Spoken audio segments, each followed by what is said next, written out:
Ladies and gentlemen, welcome to the World Championship Series Global Finals. It's Grand Finals time.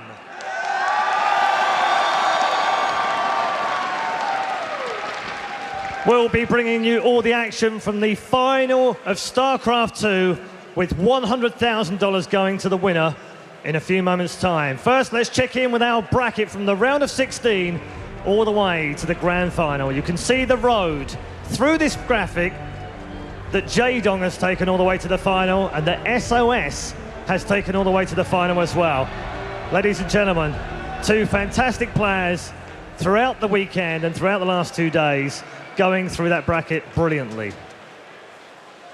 So, head to head, it's Jaedong versus sOs. It's Zerg versus Protoss. Let's take a look at the matchup between the two players. As you can see, sOs ranked 12 in the world from the WCS rankings versus Zerg, 67%. Very nice, very good. And Lee Jaedong from Evil Geniuses in South Korea, ranked number 3 in the WCS rankings from 2013. And versus Protoss, a very useful 62% as well.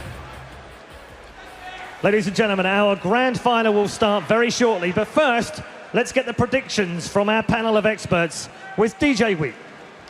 Thank you, Paul. Finally, it is time. We started with 3 seasons, 3 regions. We got down to 16 players. They battled it over the course of yesterday, and then today, the semifinals. Leading up to the finals, it's sOs taking on Jaedong for $100,000 in the title of WCS Global Champion.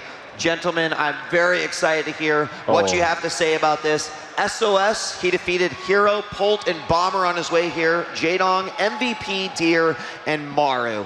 Who wants to take it first? Oh, dude, we got to throw down some facts right out the gate. By being in the finals, Jaedong is officially the most successful pro gamer in history across all games. The #1 spot is his, dethroning Fatality, who has been in that spot since the dawn of time. Yeah. Also, both players in season 1 and 2 went 0-4 in their grand finals appearance. sOs 0-4 to Innervation, Jaedong 0-4 to Bomber. So whoever wins game 1, it's actually their first win in a grand final scenario. And most importantly, Jaedong has gotten 4 second place finishes this year, is looking not to get to 5. He just wants to do 1 place better than season 2. Yeah, Jeff and Todd. I mean, this final, the energy's electric. It's standing room only. There's people milling about. This is what I was born to do. I'm so excited. StarCraft has risen to this point where it's, I don't know if I've ever been a part of a better production, of a better show. Personally speaking, obviously Jaedong's my boy. I walked into that first booth when he took 2nd place at DreamHack, and he had tears streaming out of his eyes because he wanted it so bad. And it was at that moment that I saw him, and I knew that he was perhaps the most special player that I've ever encountered in my entire life. And to see that emotion generated here, to see him with yet another chance to reach up and grab that star, I'm going to cry like a frickin' baby if he does or if he doesn't. So let's just keep the camera off of me. Yeah. Todd in Rotterdam, I want to hear from you as well. Let's start with you, Todd. I did not expect either of these players to make it to the finals. I know Rotti predicted sOs to win the whole thing, but looking at this match here, it's crazy that these two, they beat all the people that they beat, and now they're going to be playing each other. Yeah. Also, Dana mentioned it, they both lost 0-4 before in the grand finals. For Jaedong, it actually happened twice. Once versus Bomber, once versus Polt. Yeah. So those who are Terrans, he's doing a lot better versus Protoss. This is a very interesting matchup, stylistically as well. And I'm just so excited. I cannot wait to get those games started and take a first look at what these players do. Well, and I'm glad you brought up what Roddy said, you know, that he had chosen sOs from the get, because I'm sure he's not only feeling great that he made the prediction early on and is almost there, but you said Jaedong's playing out of his mind. And if he brings that same game, Rotterdam, are you still comfortable with your prediction? Then I'm not sure, wait, because what I just saw Jaedong do in that last map on Frost, that's the best I've seen a Zerg play almost ever. It's the first time I've really seen Jaedong. Oh, yeah. Like, Jaedong has beaten so many good players already this year, and to make it to so many finals, obviously that was not coincidence or luck, but I always just felt like the wins were good, sometimes impressive, but never like absolutely amazing, unforgettable, and that's almost what I felt in the last game, despite being good early on. But I don't know, I'm super excited for this finals. I'm a big sOs fan. I used to be a really big fan of Rain, and I still am. But I felt back then Rain and sOs were the Protoss players. That's why you stayed up at night. That's why you wanted to watch the Pro League. And sOs has always had this crazy style. We always thought you need Colossus in this matchup. And Rain is like, no, I'm just going to do everything else than Colossus. Even when I can and have 2 robos, I will refuse to make Colossus. And Double observer production. yes. All right, guys. Well, yeah, sorry to interrupt, Sean, but the players are ready. Let's throw it to the main stage and introduce our 2 finalists. Ladies and gentlemen, welcome to BlizzCon 2013 for the World Championship Series Global Finals Grand Final. Please make some noise for the finalists, sOs and Jaedong!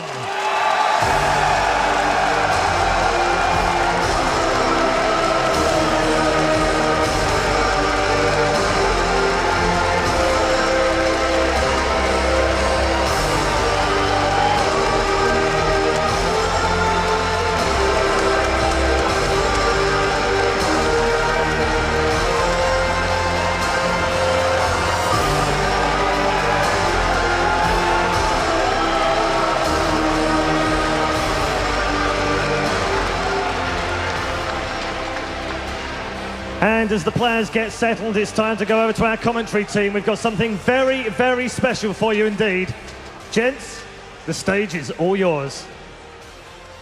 What's up, guys? I'm Tasteless, with me is Artosis and Apollo. We're going to be doing a 3-way cast here for the very first time ever here at the WCS Global Finals here at BlizzCon 2013. This is going to be a lot of fun. These are the 2 nerds that I like to cast with. And this is the type of storyline that I want to see in any tournament. This is going to be one final to remember. This is the biggest StarCraft 2 tournament of all time, and we will have a champion very, very soon. So going into this, what do you guys think? Who's going to win this? I'm going with Jaedong. I don't think this guy can be stopped. He just looks too good. There's no way that he's going to be stopped at this point. Okay, we've said that how many times now, Paul? How many second places does Jaedong have? We have casted him so much this year.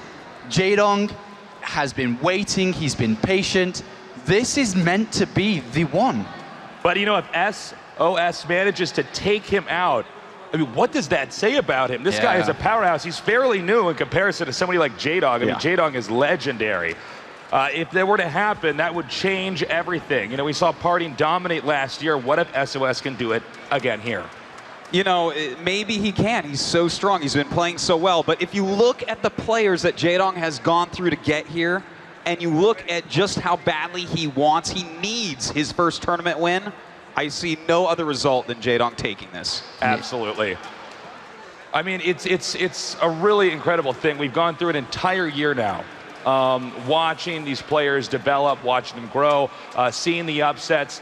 And now, within an hour or a few hours, we're going to crown a champion. I mean, WCS is changing the way StarCraft esports is in an incredible way. This has been, I'd like to say in StarCraft 2, the best year we've ever had. This has been an amazing year. The story from the beginning season where we saw sOs play so well, and then through Season 2 and Season 3 where Jaedong got better and stronger each season.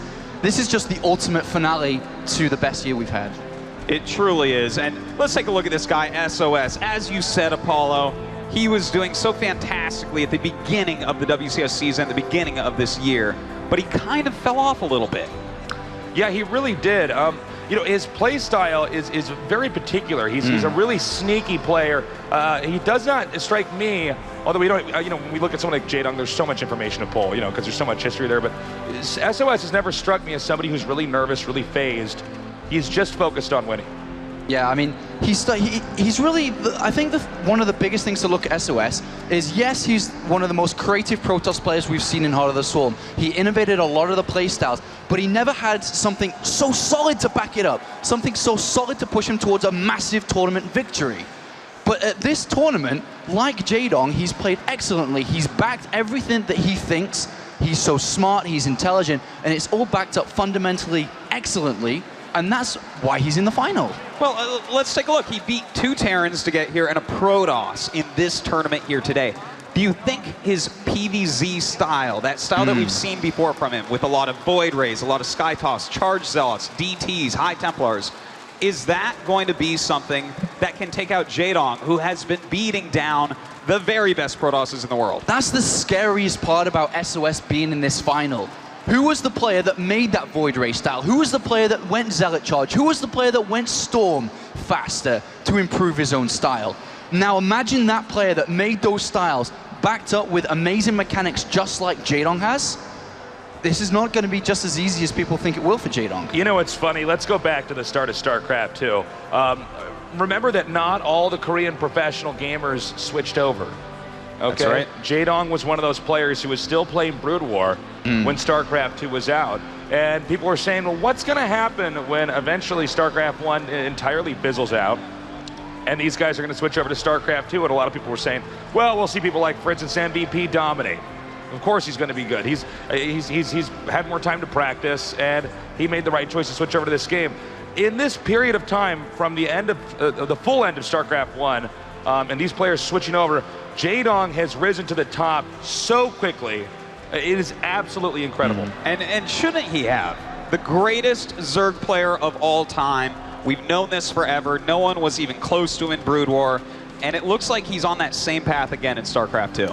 I think that we can look at when players like Jaedong, or let's just take Jaedong. Jaedong, when he moved into StarCraft 2, he played, some may say, an arguably harder game when it came to Brood War. He was playing faster than anybody else. He was stronger than anybody else. Do you not believe, though, that he's hit new heights and new levels for Zerg players and overall players in StarCraft 2? He has. Look at his play. He's using more Mutalisks than most other Zergs. He's innovating in a lot of ways. His mechanics are just fantastic.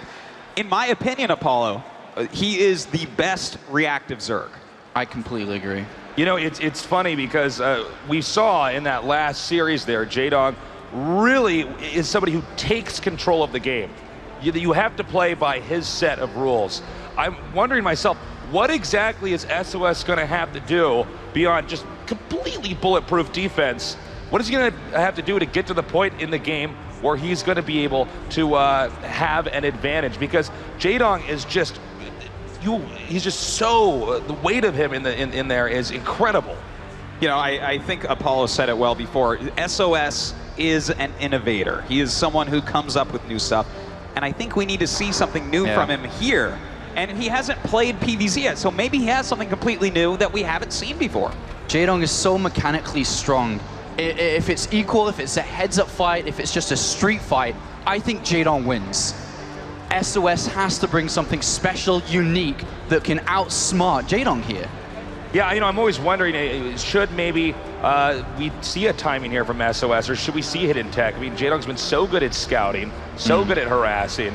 It's almost funny, though, because the way that he's won some of these games are not what you would expect to see at this level of WCS, you know? I mean, games where he's just been flat out figured out his opponent's build right away, got an edge, cornered, for instance, Reapers, like we saw in the last game, with Lings to just get a lead. It's almost like his intimidation factor is one of the things that's helping drive him up to where he's gotten now. It's really scary to play against a Zerg that can play like that, Tasos, that can be so decisive and make these moves. For instance, you know, I was out back watching that last match. Double factory Blue Flame Hellions, 0 drone kills. Yeah, When is the last time we saw something like that?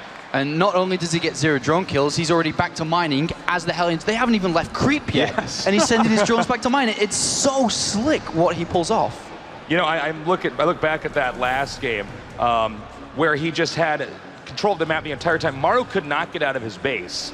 And this went on for, I think, like 25 minutes of just absolutely crushing him. If you looked at the mini-map, there were little Jaedong-colored dots all around. And it's going to be tricky here for SOS because Zerg can do the same thing to Protoss, it's going to be tough. It certainly is. I cannot wait to start this match, you guys. Does anyone up here think SOS is going to do it? Well, you know, we didn't see a lot of Jaedong playing against Zergs here today, or Protoss is here today. So you got to keep that in mind. He was really crushing through a lot of Terrans. So maybe SOS has something well prepared for him. Yeah, I mean, I think that if SOS can break the killer mentality that Jaedong has, because right now he's got so much momentum that's pushing him forward, I really think that if he can do that, then yeah, I think he could. You know what? We've seen, what, 5 second places and 2 round of 4s from Jaedong this year, I believe. Can he actually win a tournament? Because he's had momentum in all of those as well, and it absolutely did not work out. Yeah, I mean, 4 finals, the 5th final now. Surely this has to be a victory. How long can he keep being second? Well, he hopes it's done, that's for sure. Yeah. I mean, people can't even talk about yellow anymore if Jaedong doesn't win tonight. Well, it's so wild to see when you get to StarCraft 1 and StarCraft 2. This is the longest esport that's still been around, right? Yeah. Jaedong is the guy that is continuing to carry the torch forward as somebody who's the best. Most of the time, well, when you get pro gamers in really any game, usually they're at their top for, I would say, about 2 to 3 years, the best of the best. You know, I mean, Jaedong's somebody who's, we're going into like a decade of ownership here. I mean, think about that. He is called the Tyrant, so that makes sense. Looks like it's time. Let's make some noise with our 2 players here in the finals of the WCS. Over here in the upper left, give it up for SOS.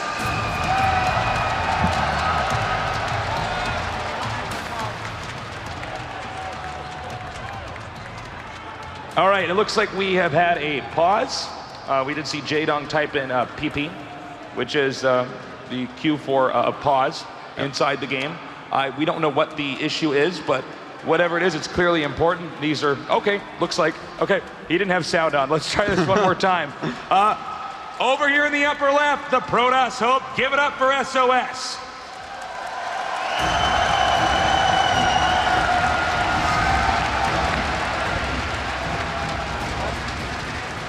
His opponent down here in the bottom right, the legend from Brood War, give it up for Jaedong.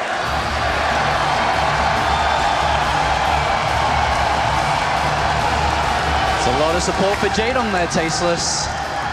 Always a fan favorite.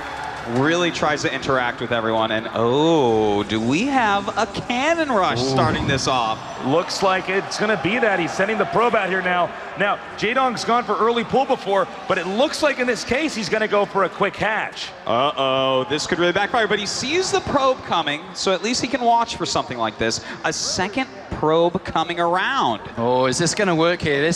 Well, Jaedong, look at it. He saw the probe. He's decided to switch up. He's gone for the pull. Oh, well, that's actually really nice. The fact that he saw that probe, because the second probe coming out, this is going to make it really hard. Wait a minute. He's still going to go for it? This is interesting. I think this is something we saw from Liquid Hero within a couple of tournaments, actually. He's going to cannon brush from below that hatchery. Well, you know, one thing about SOS is he has such brilliant builds. He's bringing this one here into the most important match of his entire career. He certainly is doing that. And you know what? The one thing, maybe he can get a cancel here because of that low ground cannon protecting him. And if he can do that, he's also got cannons hitting the third base. If this works, it's going to be huge, because this is Jaedong we're talking about. And I don't think Jaedong's going to scout for this. This is so abstract as a cannon rush. Oh my God, he spots it! But I think it's too late. I think it's too late. The cannon is going to finish on the low ground. He can't stop this cannon on the high ground here. Yeah, he should be able to force a cancel here. And if he forces a cancel, Zerg's going to be in such a deficit. SOS already has cannons at the front of his base. Well, what does Jaedong do from here? Is he going to cancel Apollo? I'm not too sure. Oh, I think he has to, actually. He's already got this other hat trick coming down on the left-hand side. This is going to be impossible to defend. And, you know, think about this. With the cannon, the one on the low ground, he can't expand to that other base if this gets canceled. He'll be stuck on 2 bases, and he does force a cancel. Does make that cannon finish at least. And, well, the gateway just starting now about a minute later than normal due to the cannon rush. So how successful do you think this has been, Autosis? This is a dedicated attack from resources that could have been for a faster expansion. Was this worth it for SOS? I think if you look at it in the broad spectrum of things, where some games he's going to pick up a free win here, it's worth it, but in this game in particular, wasn't good enough. Really interesting play. And with the way that Jaedong probably was going into this game, his mindset, the tables have really been turned. Jaedong was somebody who was taking control of each game against his opponent, setting the rules. Now, it's completely different. Jaedong has to, on his feet, with the world watching, engineer a strategy that's going to come back and turn the situation around. Well, I think that's really what Jaedong is best at. This guy's so reactive, he's so clever, he's played a lot longer than SOS, he's so experienced. I think he's going to be fine here.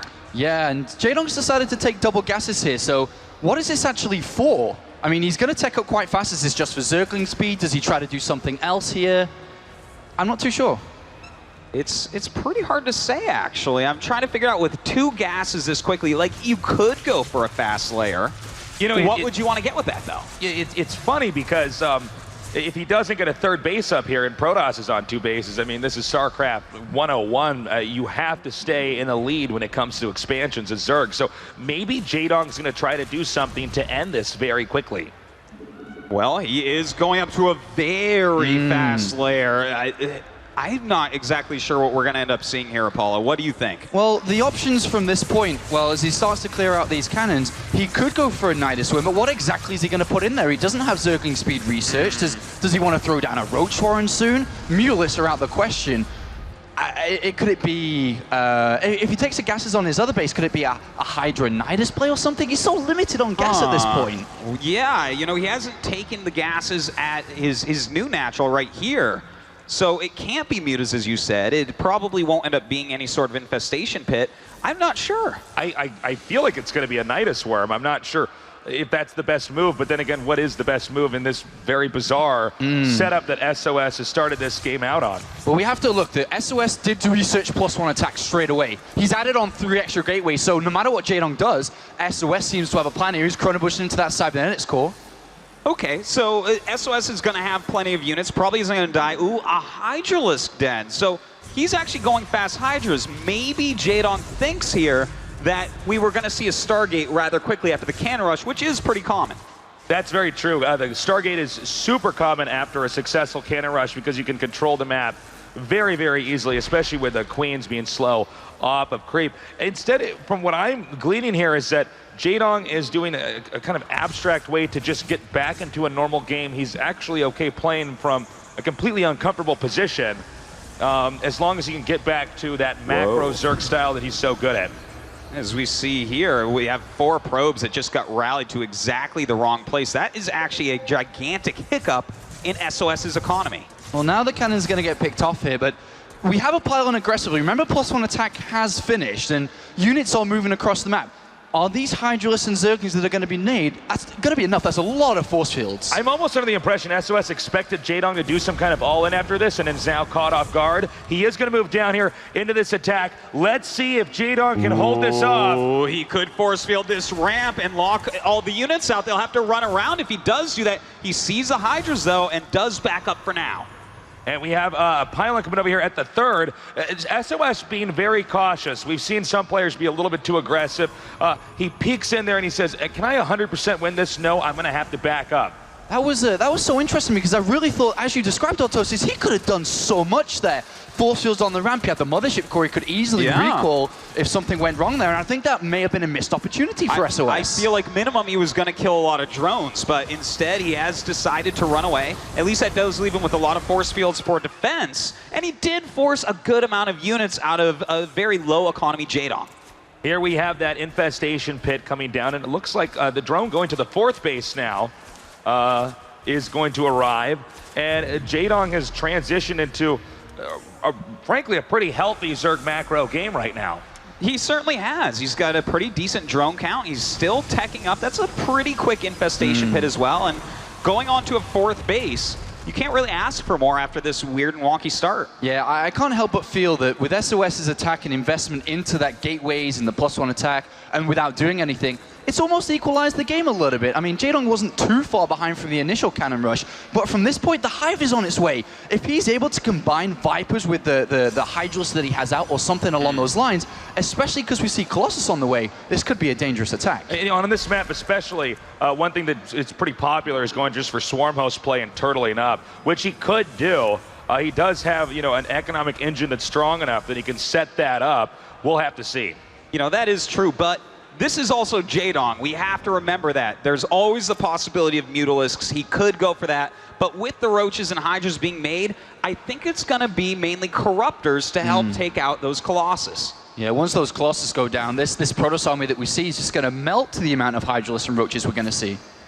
All right, so we see a scouting hallucinated Phoenix coming in here. A Protoss is going to poke in and try to just wipe out the creep tumors, anything to get a little bit more map control. He sees the tacking, and it looks like from here he's going to just go ahead and get a second Stargate. Oh, excuse me, he cancels it as I say that. Okay, I think he was thinking it might be Mutalisks here, so he was getting ready for it, and after scouting this many Hydras and Roaches, obviously it's not going to be. That makes a lot of sense because we've seen so much Mutalisk play from Jaedong throughout the last 2 days. He probably was trying to get ahead and stop that before it started, but no need, canceled it. Nice play there. Well, Jaedong is racing up in supply now, guys. He's already up to 170. He really is racing, and with 3 Vipers on the way, a couple of ducks to the Colossus that are out here, Jaedong's army is going to be so strong. Right now, SOS cannot attack. In fact, right now, SOS has to sit back and defend. As soon as they're charged up, it's going to be a deadly attack, but the Temple Archives is on the way.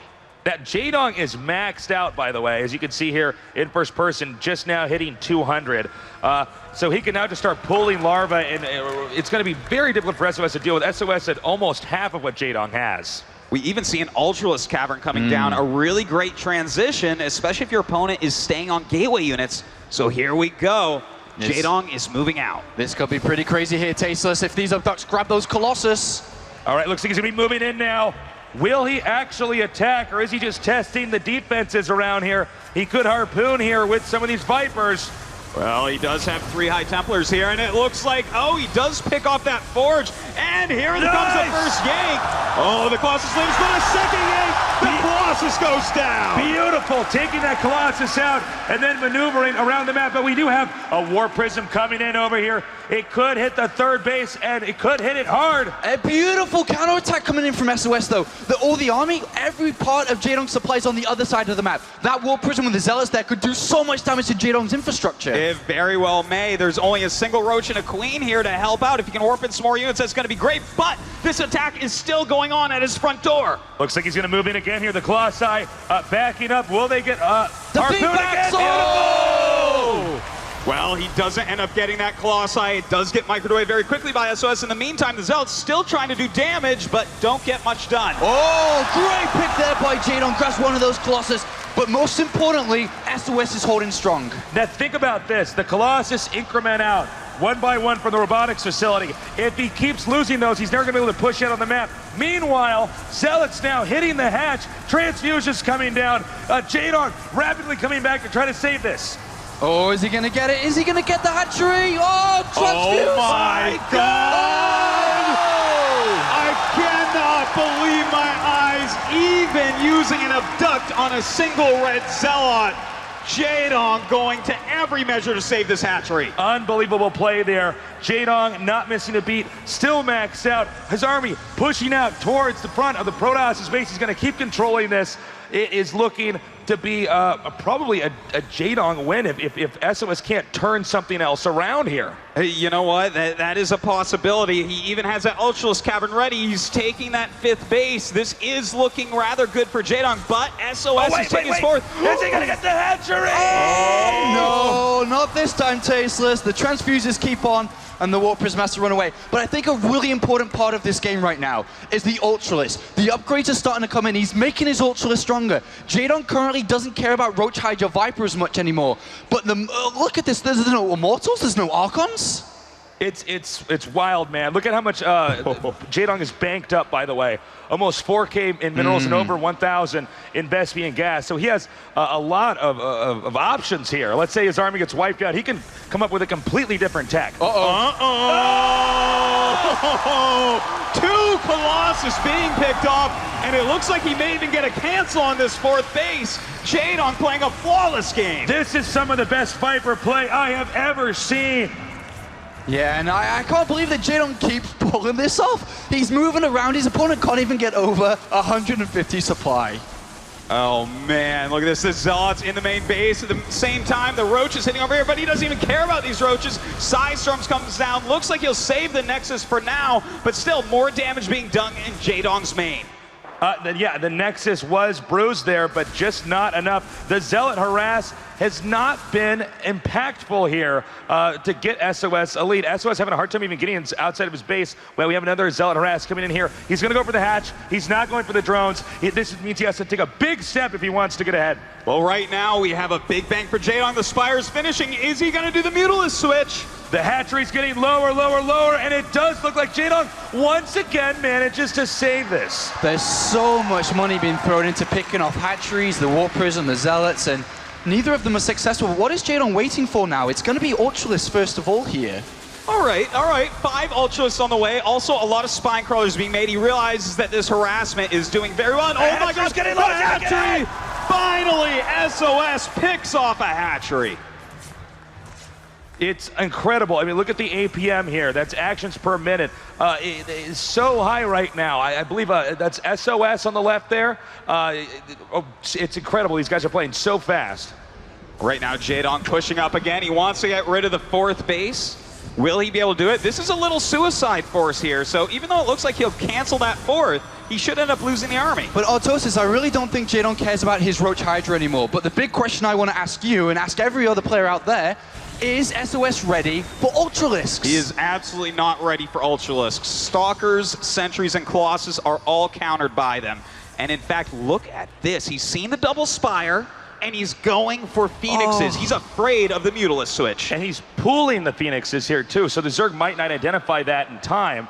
And that might be a big surprise here for Jaedong. Yeah. Well, Jaedong is still making Ultras, and that's just another unit. You know, Phoenixes are even worse against Ultras than Sentries are. So right now, SOS is attempting to take a 4th base. He can't stay on 3 bases forever. And I think what we're going to see, Jaedong's going to go for one big final attack. As soon as SOS moves down to take his 4th, his army will be the open. And that's when Jaedong's going to come for map number 1. And it looks like that 4th is all just about to be completed here. He might wait for that to finish so even more damage is done. But you're absolutely right. He's going to gear up for one big killing blow. Well, he's ready. He's just waiting, kind of in a concave here. It's hard to break through a wall with Ultras. And in fact, now he's showing them off.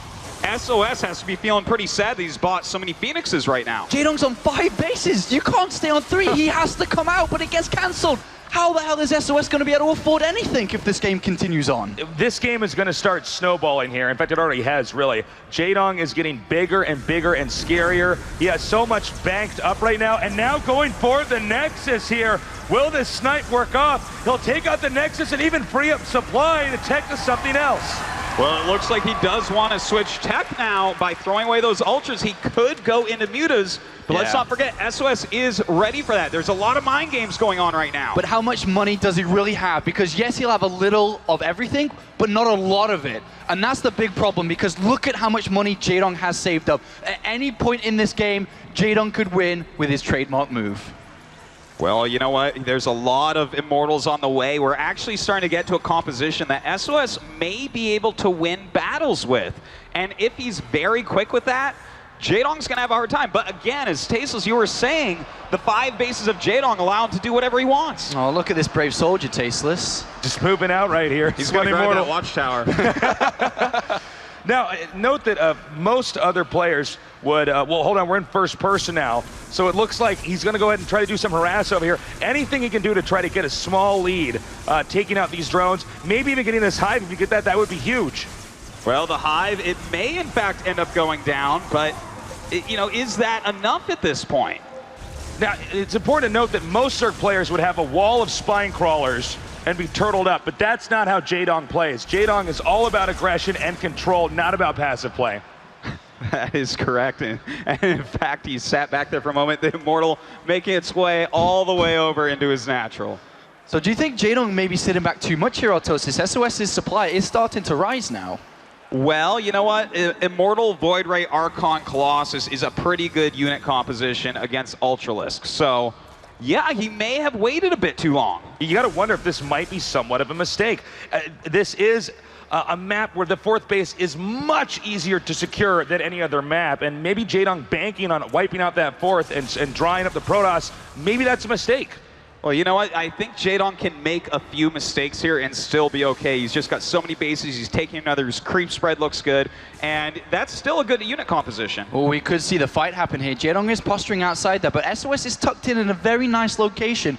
If Jaedong was to fight there, he'd probably lose a lot without really trading off too well. Well, we see a passive Jaedong right now. He's just waiting. He's saying, okay, you're gonna come out. You're gonna try to fight me. SOS completely turtled up right now, and I'm really starting to wonder here, unless Jaedong starts to make a bunch of spine crawlers perhaps or something. We'll see. Actually, he's attacking it now. All right, a little bit of an attack so far. Those Phoenixes starting to get picked off a little bit, and I think that's part of what Jaedong wants. These Ultralists are not quick. I mean, the Stalkers can continue to chase him there with Blink. This one Void Ray nicely takes out that hatchery, catching the tail end of that there. All right, I think it's time for Jaedong to really start doing something. He's got the Nidus network, which is going to come. He's got an Overseer on high speed towards the main base. Now, he might not see this Nidus network come in here, where he's actually moving out with his army in the middle here. This could be a big surprise, but SOS has decided now is the time to attack. Almost 30 minutes into this game, he's finally trying to make a killing move. Well, it looks like we're starting to have a base race. The Ultralisk Roach going towards that 4th base. Mutalisk starting to be made, and that's going to be his big switch as he loses his supply. Yeah, that's going to be it. But does he lose these 8 Mutalisks that come out? Does he lose the hatcheries? Does he lose the lava? Extra spires are being made. This is getting crazy. Once again, Jaedong is going for a base trade scenario, but will it work? As SOS tears through Jaedong's base, he eliminates critical tech structures. Uh-oh, some DTs in there, no real detection. He's going to have to end up using a fungal most likely.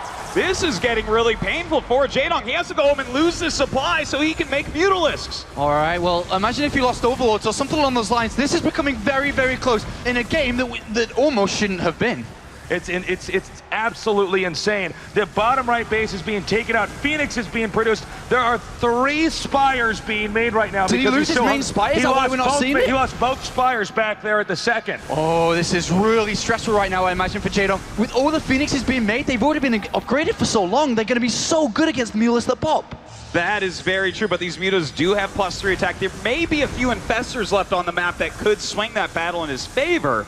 But this is starting to look really rough for Jaedong. If he gets enough Phoenixes out, the Overlords are not really well protected. I mean, he could actually wipe out all of the ability for the Zerg to make units here. Oh, and he's actually adding on 4 High Templar, and I really think that's the deal with what he's expecting, I'd imagine, to be Mutalisks. He's probably like, Jaedong, come on, man, you've been on 5 bases for 20 minutes. Where's the money? Well, it's a very good question. I think he's really smart to be making these Phoenixes. Jaedong just losing the spires, doing the base trade with Ultras, it's not working out for him. He doesn't have enough lava. No, he does not. He's lost so much. It's so sad. He has all this capital, and he can't spend it. Well, here goes the army, and this is going up towards at least where 1 or 2 of his extra spires are at, and there are 2 of them. So those are going to be taken out rather quickly as well. Good thing, though, he made 3. Does Jaedong fight up there to defend that location, or does he forget about it and try to keep the Mutalisk count rising? I think he has to forget about it. There's no way to save it, no matter what. Those Immortals are going to win whatever battle comes to them right now. He actually just has to have mass Mutas, but there's so many Phoenixes out, I don't know that it matters. And the spires are going to be stamped out again here. Jaedong running out of places to hide as this death ball of SOS moves from location to location, slowly wiping out anything Jaedong related. Oh God, these Phoenixes doing such a great job against the Mutas, and in fact, coming to join up this army with all those Archons, you are never going to be able to engage this. Yeah, after watching this game, I can't help but feel how good and how well sOs has played. Just imagine, a few moments ago, he's on 3 bases, he couldn't take a 5, he looked so far behind, but everything's gone his way. It certainly has, and this is the final battle. GG! Wow. That was amazing. For sOs to come back and win that when Jaedong had so much money banked, so much tech, he had everything at his disposal, and one false move, not letting his army die, not having the supply to repop on Mutas right away. He waited too long. It's so interesting how sOs played that. I was pretty confident, I think you guys were as well, that once we saw sOs stuck in his base for like 25 minutes or something, that Jaedong should be able to win that no matter what. But sOs had the patience. He was so calculated when he moved out. Even the order in which he attacked everything was beautiful, and that's how Jaedong got wiped out. All right, so this is going to be the next map that we'll be going over to here in this best of 7 finals. It is going to be Derelict Watcher, a 2-player map. It is rather large and open, and it's definitely a map that we've seen throughout the World Championship Series this year that has favored Zerg over Protoss.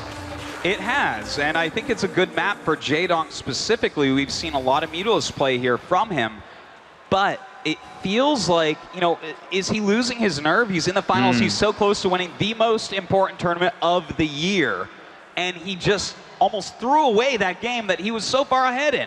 Well, you know Jaedong is going to be kicking himself for that last game because it started out weird. I really like that strategy by sOs. But, you know, the thing is that it was a strategy that, although it was weird, he was unable to make it fall through.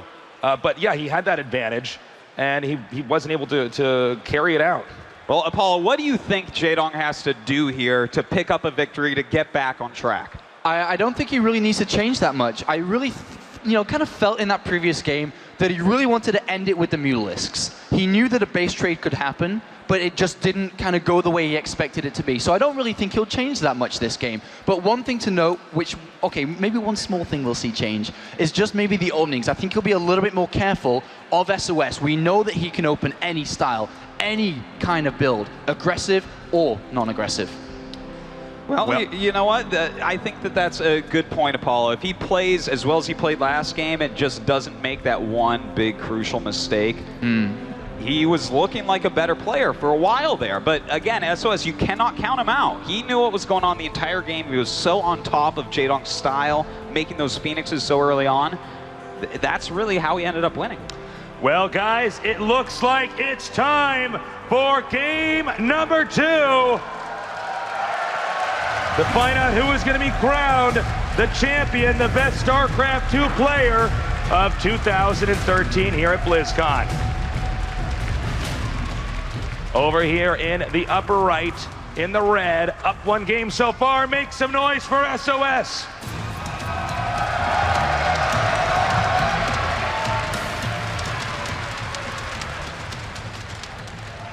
And in the bottom left, the legend from Brood War here to prove he can be the legend now in StarCraft 2. He is Jaedong!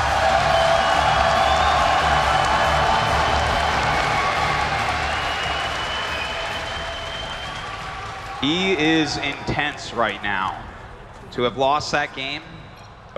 Looks like we might have a pause here. Looks like we do in fact have a pause.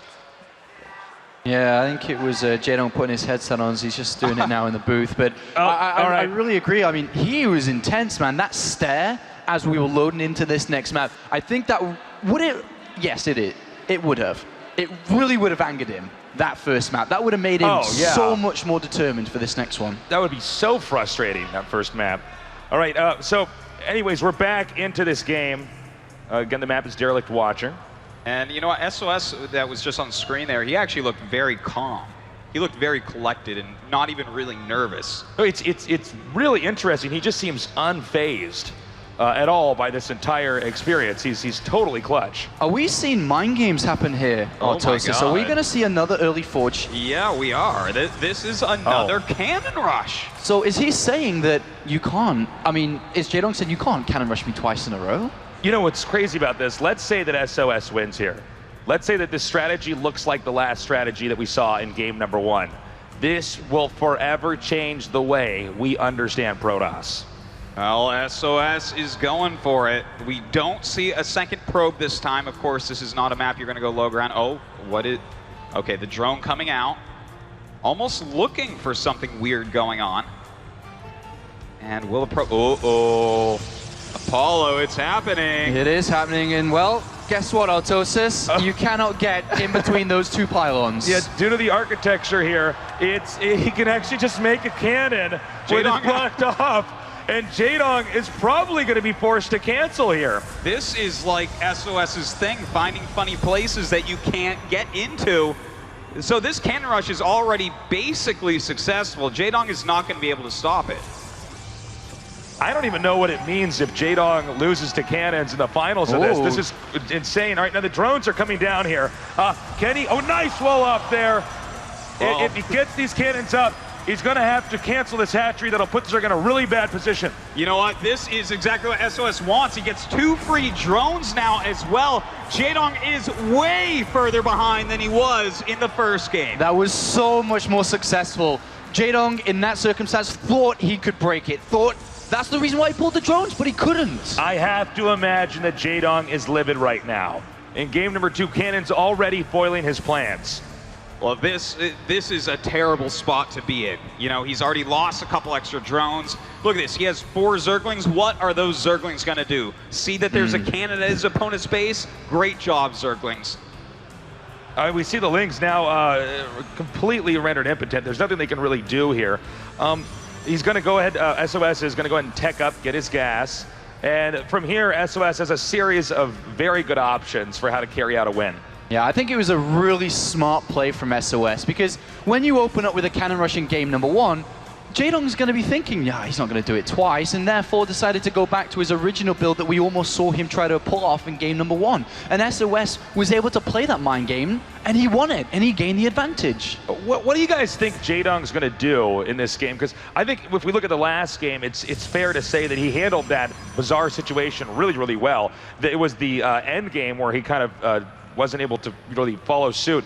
Will Jaedong do something similar, or is he going to do something more aggressive and all-in-ish? You know what? I think he has to do something similar. I think he has to play kind of a safe game overall. I would definitely expect Stargate here, although some Protosses like to go for Warp Gate Rush because you have the proxy pylon already up and secure.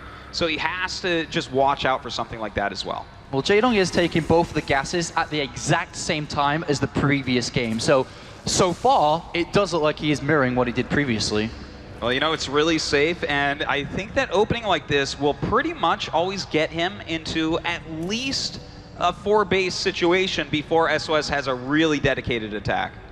How soon do you guys expect SOS to take the third? Because the third base on this map's a little funky. It's not the easiest thing to get to. Well, right now, we're actually seeing +1 attack being researched again, and Chrono Boost going into the side net. It's called rushing out that Warp Gate research. He's not mining the most amount of gas from his main base if I just glance at that real fast there. So I think we could be seeing a gateway attack come from SOS here. You know, I think a timing could be really effective here. I mean, Zerg is already economically a little bit staggered here, so maybe a move in like that could do the damage that he needs to do. Well, let's see how many gates he gets. Will it be just 4? Will it be 5, 6, 7? We don't know quite yet.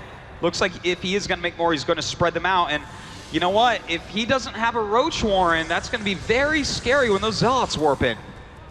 All right, 2 evolution chambers. So right now, Jaedong kind of investing in the late game, in the long run. And you got to think, if the Protoss does have a good timing attack, this pylon, he has a proxy pylon right there where the cannons are. He can actually warp in an army and attack him right away. But he doesn't have another one anywhere else, so it seems very simple if that were to be the attack and the strategy. Yeah, but look, I mean, the Warp Gate just now finishes, and the cannons are still there, the pylons are still there, and now he's going to go for double Stargate.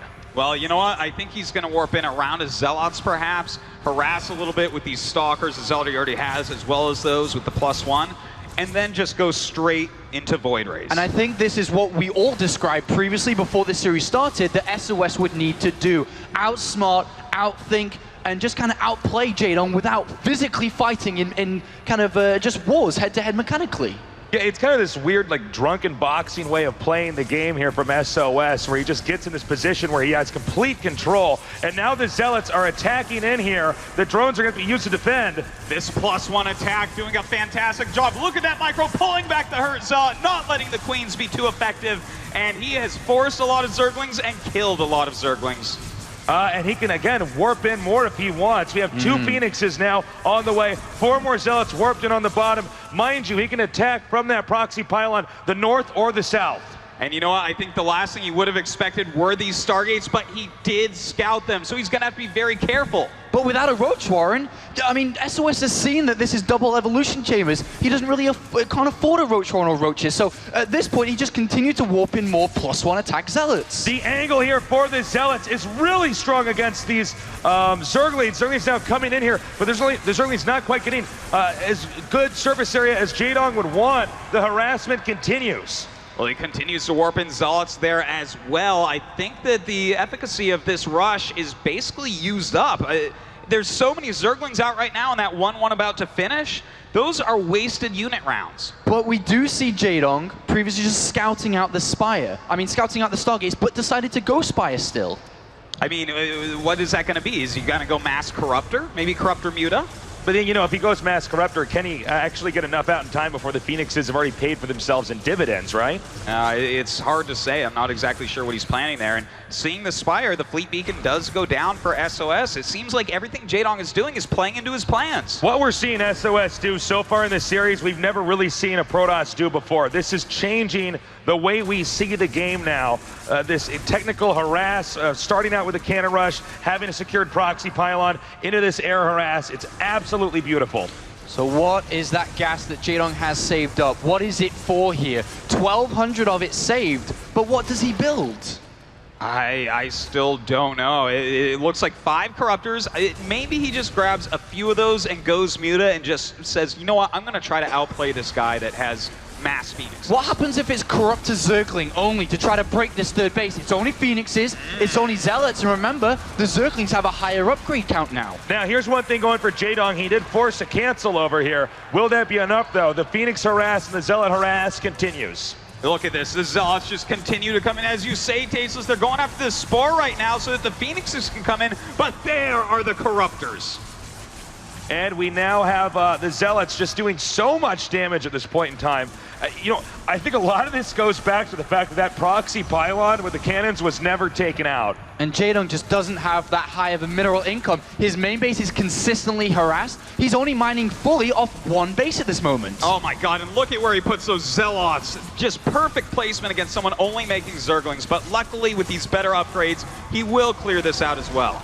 So many Queens have been picked off here. You know, the Phoenixes are so agile, they can get in and out and just avoid these Corruptors with ease. SOS is playing such an intelligent playstyle right now. He's got 2 cannons there to support another pylon where he can continue to harass and continue to warp in units to stop the income and economy of Jaedong. This is beautiful play coming from SOS. It looks like SOS is maybe a minute or 2 away, actually maybe a second or 2 away, from forcing Jaedong on 2 base, and this goes back to the basic theme of Protoss versus Zerg. Zerg always have to be ahead in a base, or Protoss will dominate them. A perfect play here from SOS. So clever, so good. And he's continuing to upgrade his Phoenixes. He has so many, it makes sense. How does Jaedong recover from this situation? And I'm not sure he can here from this point. He's losing so much. SOS, as you vividly described, is playing so smart. This is some very intelligent play from Game 1 and Game 2. We see the Phoenix is now strong enough to engage the Corruptors, doing so much damage, and Zealot spinning in here. I don't know if Jaedong can recover. It looks like he may be dying here, Tasteless and Apollo. Look at all of these Zealots just pushing forward. The Corruptors almost all gone. This is bad news for Jaedong. Again, the Corruptors being beaten back. Nothing really here to stop these Zealots, and I think we're probably going to have to go into game number 3. Yeah, even if Jaedong's able to push this back with the Roaches and Corruptors he has, this is a very easy place for sOs to fall back onto a third and continue the game longer if Jaedong does defend on what he has in bases at the moment. At this point, the Phoenix count is simply too high. They're being so efficient. It's snowballed far out of its control. And I gotta wonder what's going on in Jaedong's mind. How is he gonna recover here as this series continues? Because sOs is playing like probably nothing Jaedong prepared to face against. You can't prepare against something like this. This is a strategy that we basically never ever see, but sOs has used it and executed it like a strategy he does 10 times a day. And he's gone up to 4 Stargates now. He'll probably throw down the third base momentarily, and he's just going to increase his Void Ray count. He realizes that Jaedong only has Zerglings and Roaches to play around with. The air units aren't good when the Phoenixes are out in so many. The Spore Crawlers won't even stop the number of Void Rays that he's going to be flying across the map with. It's a perfect move again by sOs, and Jaedong cannot even switch into Hydralisk from here. Yeah, right now this is like a checkmate. Yeah, GG. I think Jaedong was biding his time a little bit there after that one game. Probably trying to digest that loss and then also come up with a plan as to like what exactly does he do to turn this series around. Well, he's down 0-2 right now. He's staring at possibly another second place. I'm starting to feel a bit bad for him, Apollo. But overall, apart from game number 1, I mean, I think in game number 1 it was Jaedong's mistake. In game number 2 it was sOs with the advantage early on, and he carried an advantage throughout all of the game. Coming into game number 3, Jaedong must not allow something so simple as a cannon rush to bring back the Tyrant. Something so simple shouldn't stop such a warrior. Okay, I gotta ask here. Is sOs gonna do anything cannon rush related again? I say yes. I vote yes here. I want yes. It's Whirlwind, okay? I think no. A 4-player map, definitely a map that has the minerals situated in such a way that a cannon rush is not hard to pull off, and it's a little bit less easy to do it here. You have to send out 2 probes to guarantee it. That could trick Jaedong into thinking, you know what, I think I'm just going to hatch first again. Artosis, is there anything that Jaedong could do to be aggressive himself in the early stages, which would counteract what we're seeing from sOs? You know, I don't really like any of the aggressive options because you can fall back on that Forge just so quickly. It's very unlikely that even a Zergling rush could get in before the wall is complete. You know, it's tricky because cannon rushes they have their place, but you don't expect ever for a cannon rush to be used more than once in a series like this, right? Yeah, yeah. That's like your one sucker punch move out of that best of 7, but to do it again like that, and you can see sOs really has it mapped out as to how the Zerg responds. sOs might have been a little bit surprised in game 1 to see how passive and conservative Jaedong was, but the moment that Jaedong tried to do something a little bit more dramatic in game number 2, he immediately was able to punish it. Well, we have right now Oz in the booth, the teammate of Jaedong from Evil Geniuses, talking to him. Yeah, I mean, any confidence and words of advice from a teammate is going to be so important at this stage. He cannot let all the memories of all the other tournaments this year, the other 4 finals he's played in, come back, because in multiple tournaments he's actually lost 0-4. And if he's to lose this next map coming into Whirlwind to go 0-3, statistically it's very, very difficult to come back when you're 0-3 down in a best of 7. But that would be the greatest thing we ever saw. That would be absolutely incredible. And by the way, guys, looks like it's time for game number 3 here between Jaedong and sOs. He's angry, Tasteless. Jaedong does not look too happy right now, that's for sure. sOs, cool as a cucumber. Introducing our players in the bottom right. Surprising everyone here. Playing so well. Up 2 games. Give it up for sOs.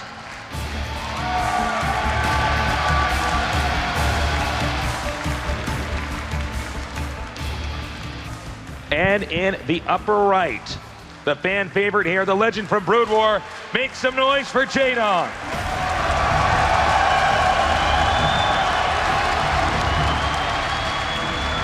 I think the crowd has really shown who they want to win.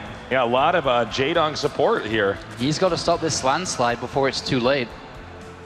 Well, if he loses here, it's the Jaedong curse, the curse of the Dong.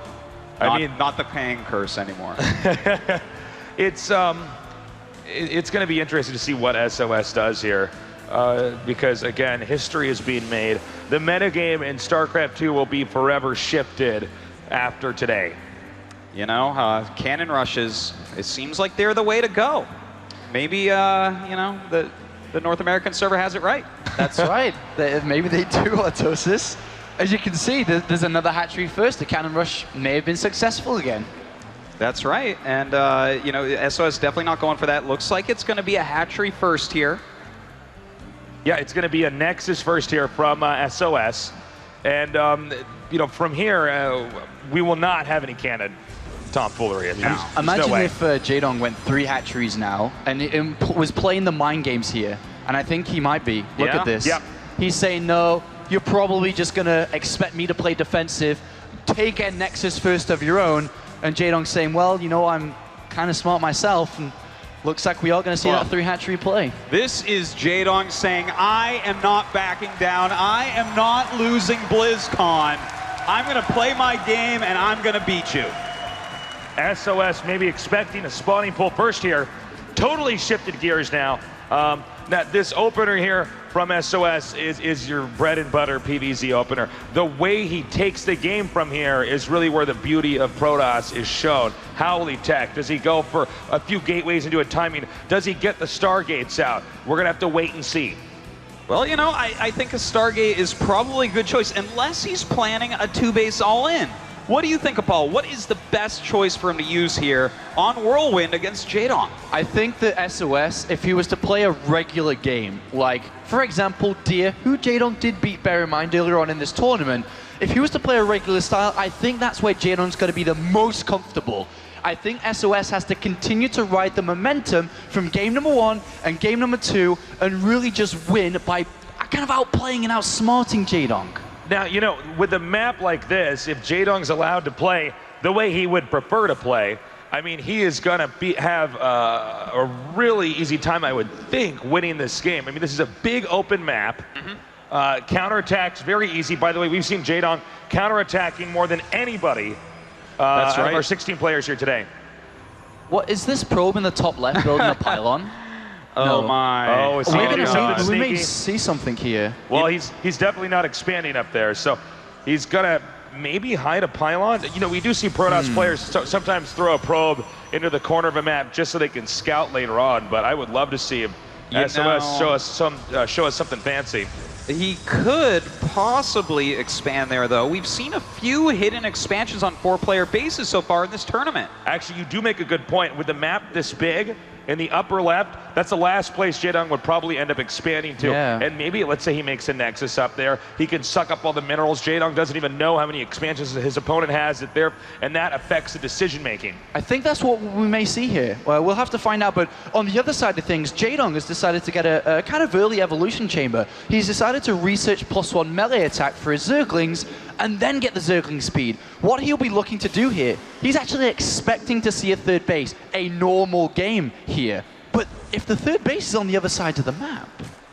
You know, one thing that's really interesting about Protoss, whether it's StarCraft 1 or StarCraft 2, is all the good top-end Protoss players, they always had to play differently from each other. You know, you get sometimes Terrans, you know, there's a certain way to do it, a right way to do it. I have seen so much guile, so much cunning coming out of SOS that it's blowing my mind here. Yeah, maybe we're going to have that probe in the upper left used. In the meantime, the Stargate play is the way to go, with a Void Ray clearing out any Overlords in close proximity. Well, you know what? This could be part of the mind game of what that probe could be up to as well. SOS is very well known for going like 2 Stargate Void Ray a lot of the time against Zerg. It's something he's quite comfortable with.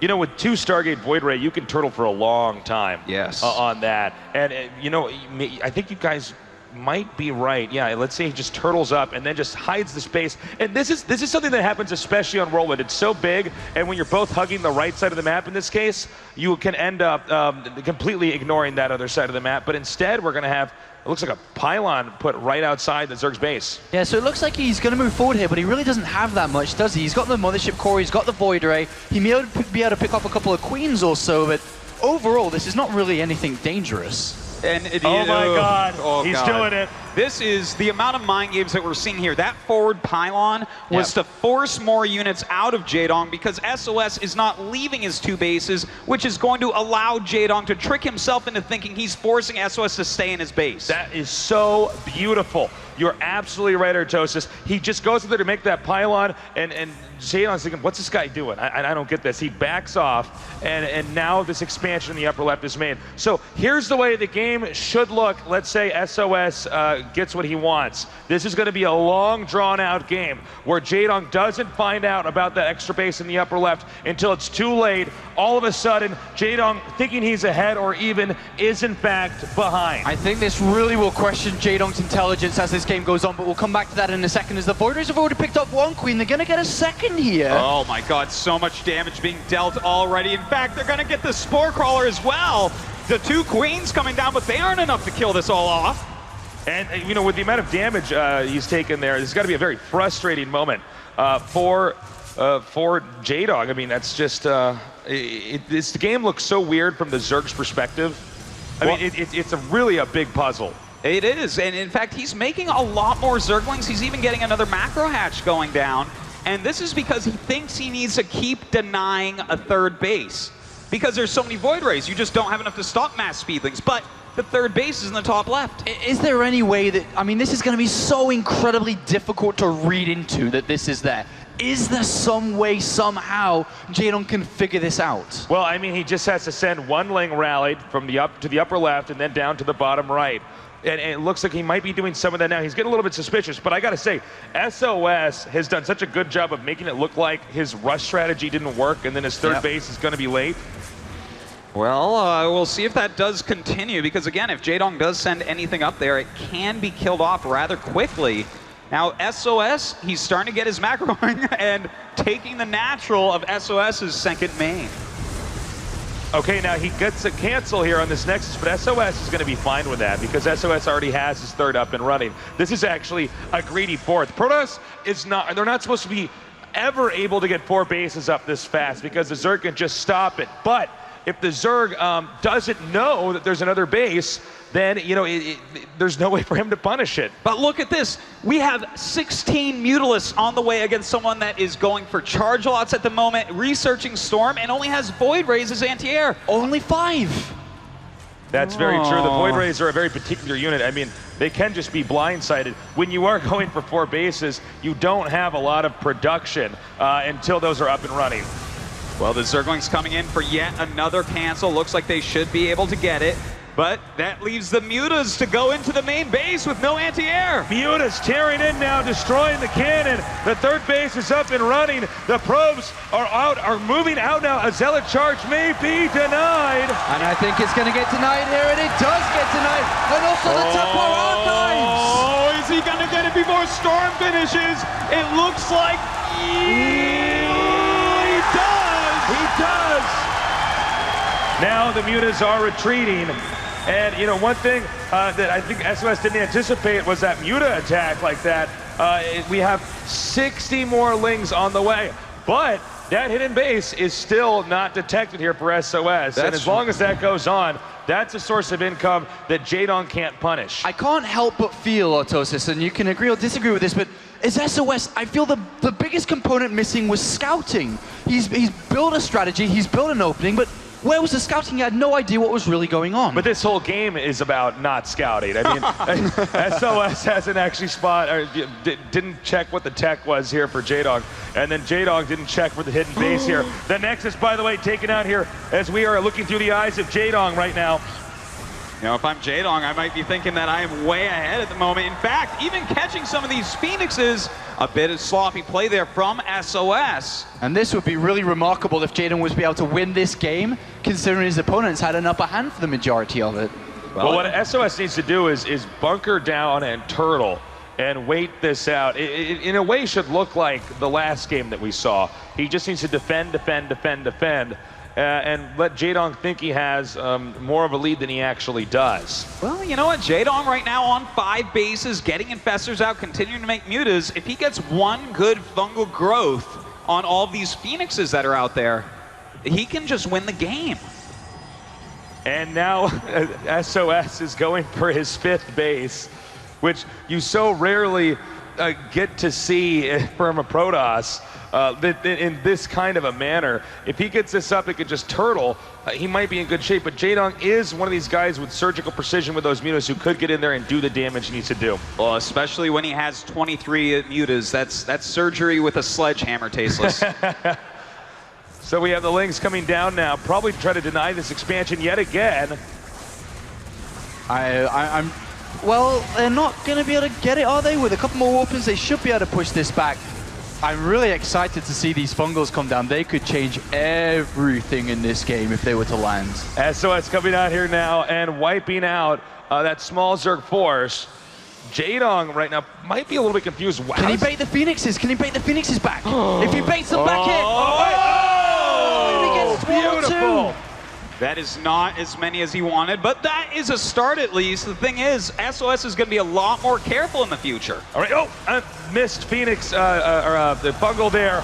And now an engagement. Archon's hitting these infestors, and right now the Muta's taking some damage from those Archons as well. Uh-oh, all of the Mutas are going to go down, but the Lings will clean up the ground army. Oh no, Burrow, it doesn't look like he's going to get away with the infestors. But he might be able to pick off the 3rd base here. That's a lot of Zerglings. There's not too much helping and surrounding it. He has an Archon coming up here now. The Void Race coming up as well. Phoenix is rapidly picking up each individual Zergling. There may be just enough Protoss here in defense to save that Nexus. And there are so many units streaming across the middle of the map as well. Well, he does save the Nexus, but is he going to save it this time with that many Zerglings coming down? In fact, it looks like Jaedong is going to run into the main on the Zelda. Oh, beautiful warping by SOS. Incredible. That could have been a game changer had he gotten into the main. Lings now again hitting this Nexus. They've got the wraparound, Tasteless. They've got the wraparound on it. And with that wraparound, they're going to be able to probably take this Nexus out. So many cannons being warped in. But again, the story is that Jaedong doesn't know about this base right up there. Jaedong is eventually going to end up expanding to that location and then finding out that he has been, well, part of a ruse all along. You know what? I don't know that that expansion is actually going to be enough with 15 infestors on the way, as well as mass Zerglings, as well as Ultralisk upgrades. This army is so scary. It's so strong. If he can get in there and just destroy the bottom right, I mean, you can, in a sense, as far as stuff you have to kill off, if you look at the upper left, as long as the bottom right, where all the stuff is produced from, is killed, yeah, Jaedong absolutely wins. 14 corruptors. Wow. This is quite the air army. And you can see that with the turtling so heavily here from SOS, I mean, that's great and all, but it's the Phoenixes, they're allowing SOS to actually do any damage on the map, right? You know, he's picking up Queens, taking out drones. With all those Corruptors, he can stop that immediately. Well, we have a lot of Archons being made, and I do have to say that Archons are a good counter to Lings and to Corruptors and to Mutas, so that's still going pretty well for SOS. And I think Jaedong agrees with you. He's added on 7 Roaches here, which is going to be a lot better against these Archons than the Zerglings will. But it really feels that Jaedong is increasing his upgrades, and he is starting to build an army to take a fight soon. Now, we did see those Infestors getting burrowed. He may be moving out here to try to get a fungal off any of this bunched up army, or even dumping a bunch of infested Terrans here and then running in with the rest of his army. You're really smart, Tasteless. If he's able to grab these units, that's a good start. Oh, and it looks like he's going to get a lot of them, but some of them do get picked up. The Corruptors coming in from the side. Storm going down. A lot of infested Terrans as well. And it looks like he might be able to get all of these infestors and he can just chase them down. The Corruptors are wiping out everything in the air, but the Protoss ground army is so dominant, warping in here at this pylon. It looks like Jaedong does have to retreat once again, but he is maxed out. He still has a reasonable bank, and even going into Greater Spire now. And he's able to keep 10 of the 15 Infestors alive. Together with the Roaches, they are almost the best, the ultimate army against Zealot Archon. Landing the Fungals, preventing the charged Zealots from moving forward, keeping the Archons away from doing damage. If he's able to land the correct Fungals with the Infestors left over and come in with the Roaches, even the Corruption spell from the Corruptors, it would be such an amazing fight for him. And this might be the perfect time to attack here for Jaedong, because SOS is trying to sneak that 5th base up here. Nice fungal! Beautiful infested Terrence raining down Psystorm to follow that up. But this may be just too much. The chain fungals can punish the Zealots so easily. Roaches have pretty big umbrellas, Tasteless. They're surviving the storms and they're pushing forwards. He's now going to close in here on the would-be 3rd base, keeping SOS under control. By the way, supplies right now, SOS at 107 to Jaedong being maxed out. SOS is in some trouble now. Jaedong just has so many bases. He's hit a unit composition that's working out. And look at this SOS going up here, finding all of these spine crawlers, and he's going to lose the rest of his army. Yeah, he's going to lose the rest of the army. And as Jaedong may be sensing right now, SOS is losing control of this game. Jaedong is pushing forward. He didn't let this landslide happen. It isn't looking like a 0-3 at the moment. It is looking like Jaedong can potentially win this next map. And that is exactly what he needs, because as we said before, if you're down 0-3 in a best of 7, the odds of you coming back are pretty slim. Oh, he's trying to get something done with that War Prism, adding a Robo, another Robo at the moment, getting Blink. I don't know that any of this is really going to help out, though, because we could see a gigantic switch into Broodlords at any moment. Yeah, look at the amount of money that Jaedong has banked up once again. Very similar to game number 1. He has a lot of options. You know, this game is really a testament to how good Jaedong is, because despite still not knowing about this 3rd base in the upper left, he still has managed to just pound away at SOS and keep his options limited.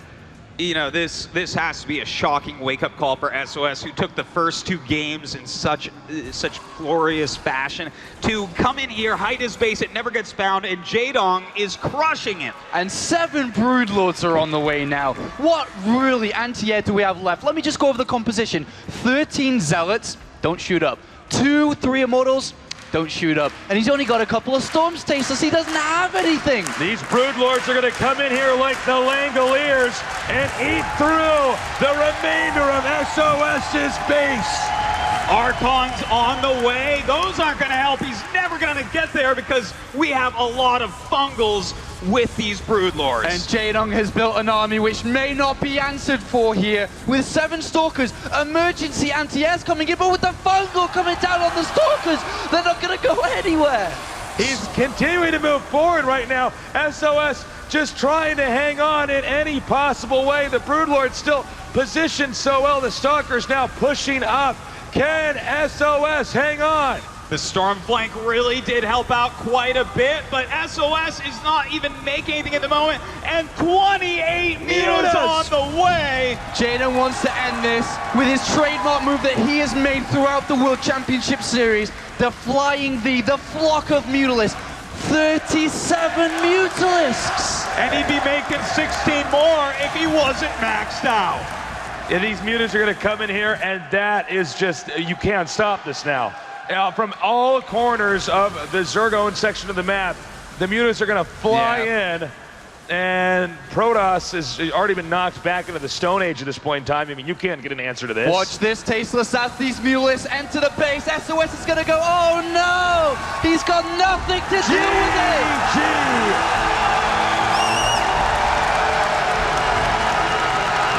An amazing game by Jaedong. Some passionate Jaedong fans out there in the audience right now, Autosis, as he does get 1 in his favor.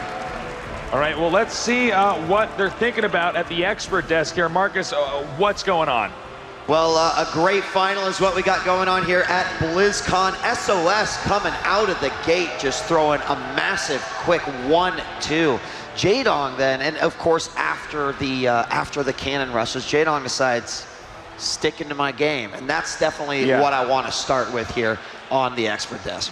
Sean? I mean, it's so easy to get, really get into your own head, to really psych yourself out, to say, oh, I've lost to the sort of, you know, easy newbie to lose ways. Cannon Rush, Hidden Expansions, Void Rays. It's so easy to convince yourself that your strategy isn't going to work properly. And there's no Protoss out there who plays anything remotely close to SOS. Game 1 had to be the biggest confidence-shattering moment out there. I mean, having shut down the 4th base again and again and again and again and again and again, and then just getting rolled with this army with plenty of money to do the Mutalisk transition. And weirdly, he just didn't have the larva. But that last game, if Jaedong has any opportunity to open up the replay and see that he bested SOS, who had a free, uncontested base, that's going to be a big surge of confidence. Yeah, that was... Well, sticking to game plan, as you said, I mean, it's incredible how these guys are just living out what got them here, right? SOS, with that unconventional play in game number 2, just constantly all over Jaedong. Every move he made looked idiotic because of what SOS was doing. Game number 1, Jaedong had a big lead. SOS shows he's not a one-trick pony, claws back into it through great army control and the right composition. Game number 3, Jaedong is like, well, I got Cannon Rush twice, so I should probably go triple hatch before pool. and it was exactly the right call, because that was the game that SOS was like, well, surely I've Cannon Rushed him into submission. He will play 15 pool now. No, Jaedong is going to take those risks and take that advantage for himself. A beautiful series so far.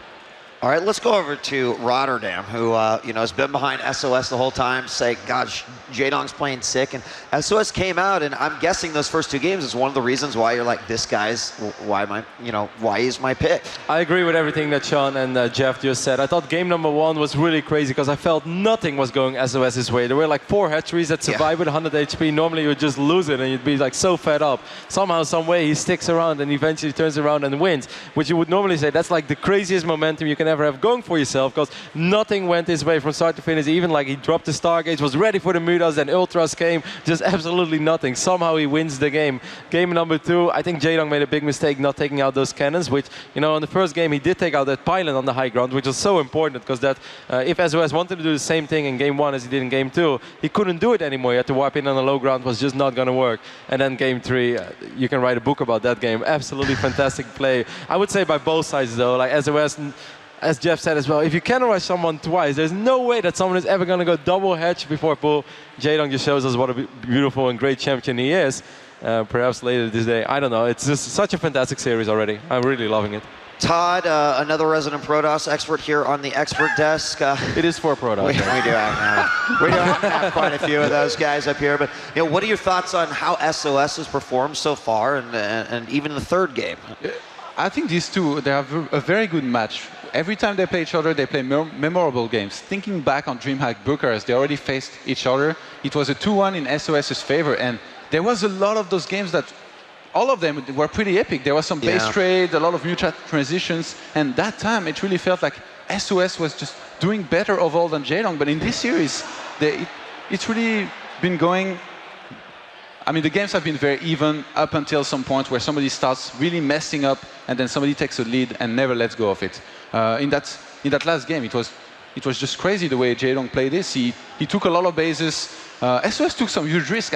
I have to wonder, was he goofing around taking this top left-hand side base, or did he really think it was good? $100,000 on the line, man. His ball is so clenched. You're up 2-0, the game's going pretty well for you. Yeah.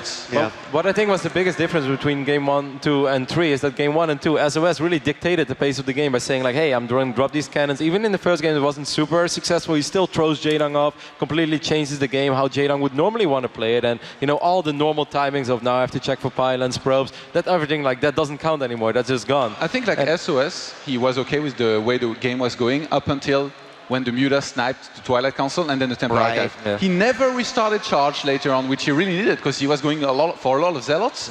And he went for the double fleet beacon, which, I mean, when you do that, it means you're definitely out of your comfort zone. Yeah, I mean, that's the first time we've ever seen SOS really get flustered in the entire series. He's looked on point with like every strategy he's dished out. So the players are nearly ready. They're about ready to go. Before we go over, we were talking a little bit about what's interesting about how these guys have placed and who they got here. Do you want to break that down a little bit, Sean? I mean, both players have taken down 3 WCS champions on their road here. I mean, Jaedong first takes down MVP 3-0, the Europe Season 1 champion. Then we have him next round taking Oh my gosh, Deer. this is a great time Deer. blank. Yes, thank you, Deer. Managed to take down Deer, who was Season 3 Grand Final in Korea, and of course a Season 3 Right. champion. Then he takes down Maru, Korea champion. Same story for SOS, all the way up. I mean, Hero, and then Polt, and then Bomber. All of them champions. An But amazing story in the making. And neither of these players have a championship yet. And in fact, neither player before this series, as we said before, had a single win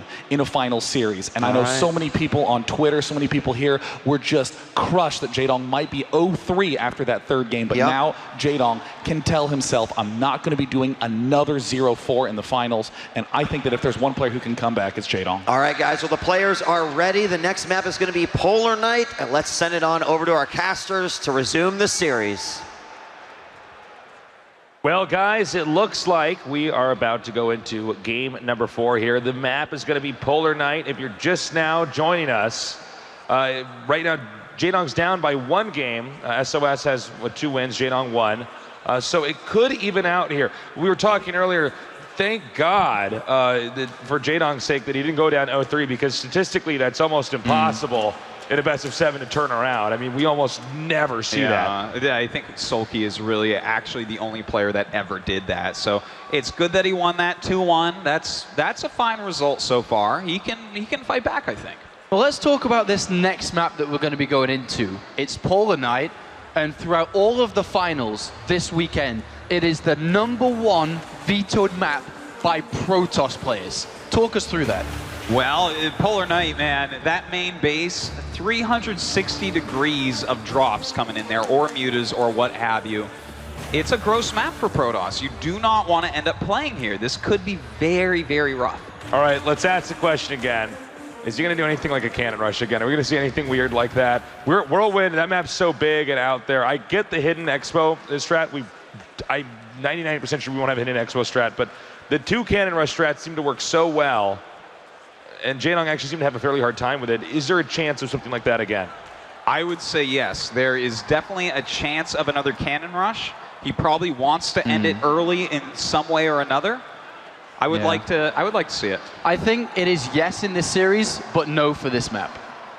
All right, we're going to find out soon. Let's get loud in here. Game number 4 is loading up. SOS, our Protoss, against Jaedong, our Zerg. And actually, we're going to have to restart the game here. So we'll have to try that again one more time, guys. Sit tight. SOS found that funny too. Yeah. So anyways, once we get the game reloaded up, we'll put this up here.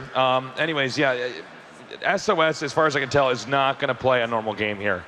Three games in, he has not done anything orthodox. He's not been your textbook Protoss. You know, I feel like Jaedong in this series as well, I want to point out, I don't think he's going to go pool first at all unless it's a Zergling rush. I feel like he has decided that these cannon rushes will not stop him. It's a series of mind games, and I feel like he's either going to go hatch first or a very aggressive opener. And it would be so risky for SOS to continue to cannon rush every single game.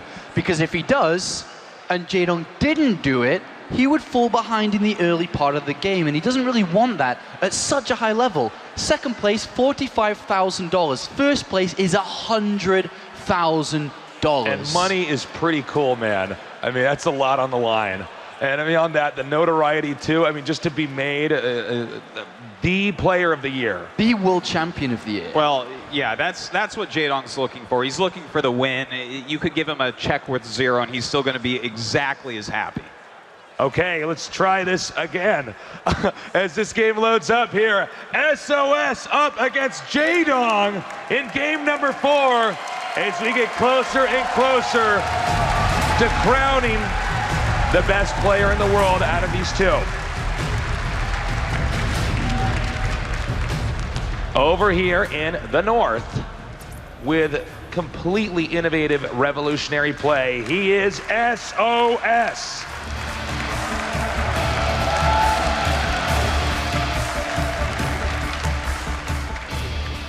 And down here in the south, from the streets of Brood War, he is Jaedong!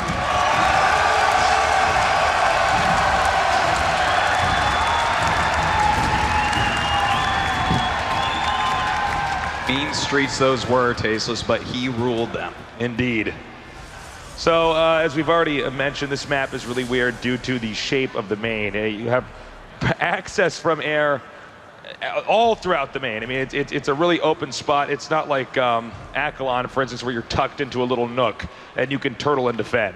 It's also got that crazy natural where you can get behind it and shoot up if you have any vision.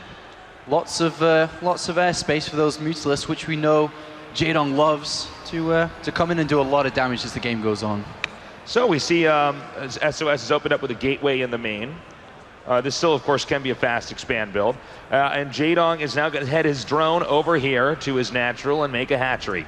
That's right, no fear out of Jaedong. He's going for that hatchery first, and I do think it's going to be just about every game. And you know what, hatchery first, really nice against a gateway expansion. I mean, if we look at Jaedong's history this year and tournaments he's played, every single time that he played against Naniwa, for example, earlier on in DreamHacks and other WCS tournaments, it was always hatchery first. Naniwa physically had to go double gateway rush against it. He's doing something crazy again. He's got the pylon going down here. It looks like he wants to freak out Jaedong due to the past. Mind games. Hashtag mind games here. And then he cancels. Now that's drones that are not mining for a certain period of time. But Jaedong didn't overreact. No, he only pulled a third drone down and then turned it around when he realized, oh, okay, this guy is pulling my chain. So that was a nice mind game by SOS, but Jaedong caught on to it very quickly. I have literally never seen in like a finals like this somebody who's so brainy in their play. I mean, everything SOS does is disguised so well. I can't imagine how difficult it is for Jaedong to read him. Artosis, you've had the opportunity to commentate week in, week out SOS this year. He's from the Korea region. You guys commentate the Korea region. What are some of the tendencies that you see from gateway expansions as we're seeing from SOS now that he usually does? You know what? I would not be surprised at all if we saw him throw up a Stargate. I feel like that's where his strength really does lie. You give this guy a couple Void Rays and a Twilight Council, and he's going to make some magic. I got to agree with you there, Artosis. I think the Stargate is definitely the way to go here. He's really good at using active units like Phoenixes, for instance. What is that? What? It's called a robotics facility. Oh my God, a robotics facility. What does that make? Immortals. Immortals? Oh. They live forever. Well, maybe not in this game against Jaedong. Now, you know where is he going to take us here? These games are so hard for us to predict at this point in time because SOS has been playing so weird. The positioning of the Robo, by the way, tucked into a corner, not out at the entrance, right? I don't know how much more we can glean from that. Well, he is walling in with the gateways. Is he going to do some kind of a weird timing?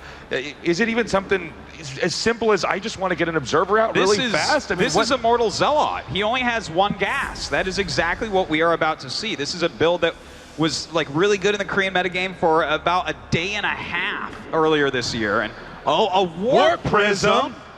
What is this? Well, Jaedong with his Overlord has spotted the lack of that single gas on the left-hand side. Let's see if he sees the Warp Prism here. He sees the lack of gas. Oh my God. Which way does he turn? Well, is he turning at all? He's not turning at all. He's turning. He's going to exactly curve around this Robo. He's going to draw an outline of a robotics facility. And yeah, he never saw. So well, that doesn't. Well, he sees it now with the wings. Well, with the Warp Prism being built first over the Immortal, even though some of you may say, well, he's not building the Immortals as fast as possible to rush them out here. But what this does offer, imagine if this Warp Prism really pushes Jaedong to make a lot of units. That also slows him down because he's not building drones at this point. He needs a higher economy to deal with an Immortal attack. Now he's making a bunch of gates off of this, and this doesn't seem like a super committed Robo attack. And this is going right into what we've seen SOS doing all night tonight, is just the mind games, faking them out, psyching them out. Well, he's making those roaches be produced. And in fact, we do have some drones coming up from Jaedong, so he's not over-making at the moment. But this attack, when it comes, guys, it's going to be so scary. A lot of Zealots, a lot of Immortals, still no second gas. Do you think Jaedong's identified what's going on yet? He's seen a lack of that, second gas inside the main base. He's droning quite heavily. He sees a Warp Prism flying around. I think he thinks that SOS had to have changed what he was going to do because it's been scouted, but SOS, always deep in those mind games, is just continuing forward with this crazy all-in. And he's going to push out now and see if he can't press for some damage. Well, he's moving forward. The Warp Prism, warping in a couple more Zealots. Jaedong is building units. He's not too high up with his drone count, currently 54, and he's building 10 roaches. Are they going to be enough here? Remember, with no sentries, he's not going to really be able to hold these units back from rushing in. That is a lot of roaches, but yeah, with that many Zealots, I mean, you can't kite all day against this, and look at that, a beautiful Time Warp does go down. The Immortals moving forward, trying to hit the roaches. A second Time Warp goes down. He's continuing to just press for more and more damage. The Roach is now up against the ropes. The Zealots here just dishing out so much. He can continue to warp in. These Immortals are so well positioned, by the way. Just an amazing attack thus far. More and more Roaches just piling out. But these two Immortals killing them off. GG! And that brings us to 3-1 for SOS. Wow, SOS is changing, you know, not just the way we see Protoss, but the way we see StarCraft 2. You know, we've seen a lot of players who are mechanical. We've seen a lot of players who are just good at little battles and engagements, okay? We see a lot of people who are good at just playing conservatively. This guy is inside your head. These are actually games that are, I think you guys can agree with this, pretty difficult to cast because I can't read what SOS is going to do until he pulls it out. He's so unpredictable, and that's who he is. He changes it up from game to game to game. If he was using the same style inside out, Jaedong would know what to do. He'd be cutting the right corners, he would be prepared at all times. That's what's going wrong here. And here's something to keep in mind. SOS only has to trick Jaedong one more time. Well, Jaedong needs to win 3 in a row at this point. And think about this. Has SOS actually tricked Jaedong in every single game? Actually, yes. Jaedong never found that expansion in the upper left. So this is a pretty tense moment. I can only imagine what this conversation is like going on in Jaedong's booth as to how he needs to play this if he wants to be a champion. Well, you know what? The next map is going to be Frost, and I think that this is a good map for Jaedong. I feel like, you know, it's so big that if he can get into that late game, it's going to be quite hard for SOS to win. Is this a map now where SOS, as you keep on asking, can say, cannon rush time? Is this where he does it when he's 3 games to 1 with just one single map from being the 2013 world champion? You know, let's talk about that for a second, because there's an interesting theme that's going on here. He's primed Jaedong from the start with cannon rushes, right? And then he's followed the next 2 games up with proxy pylons or just something that alludes to another rush. I don't know if it's going to be a cannon rush again this game, but I could see him faking or trying to fake Jaedong out with another pylon. He might even want to go for just some really basic gateway timing attack at this point in time. Jaedong's mind is going to be spinning so fast trying to figure out what on earth is this crazy player doing. That might catch him off guard as well. It is a 4-player map though, so a cannon rush isn't as easy to pull off. It is difficult. Sure, you need to scout twice. You probably need to send out double probes to find out where Jaedong is as soon as possible. Otherwise, it wouldn't be executed as fast. It's not as easy, but can we all agree that Jaedong should be going hatchery first on this map? Yeah. It's either hatchery first or a Zergling rush. So going for a forge quickly is not that bad an option. It is very true. We're very close now to starting in game number 5 here. And yep, it looks like the players are both ready here. Are you guys watching ready?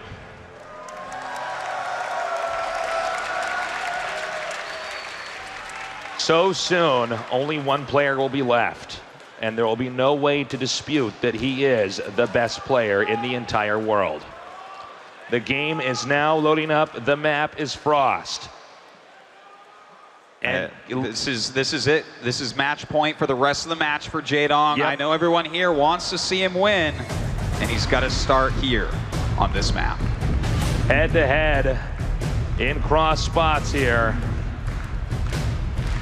Now over here in the upper left, in the red, changing the way we understand StarCraft. Give it up for SOS.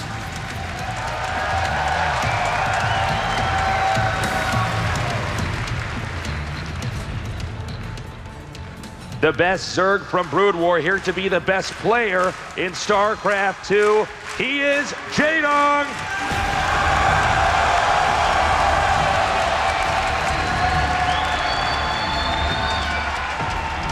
And Autosis, I think we can all safely say, when Protoss players are struggling, when Protoss players are losing hope, sOs is the one to look to.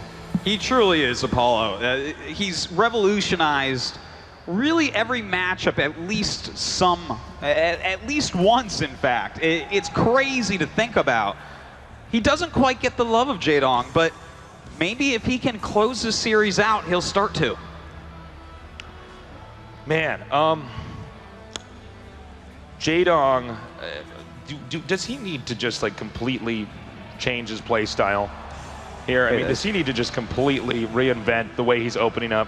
Well, he's changed his opening in this game. He's decided to go spawn and pull first here. Is he maybe expecting that we could have seen that cannon rush happen?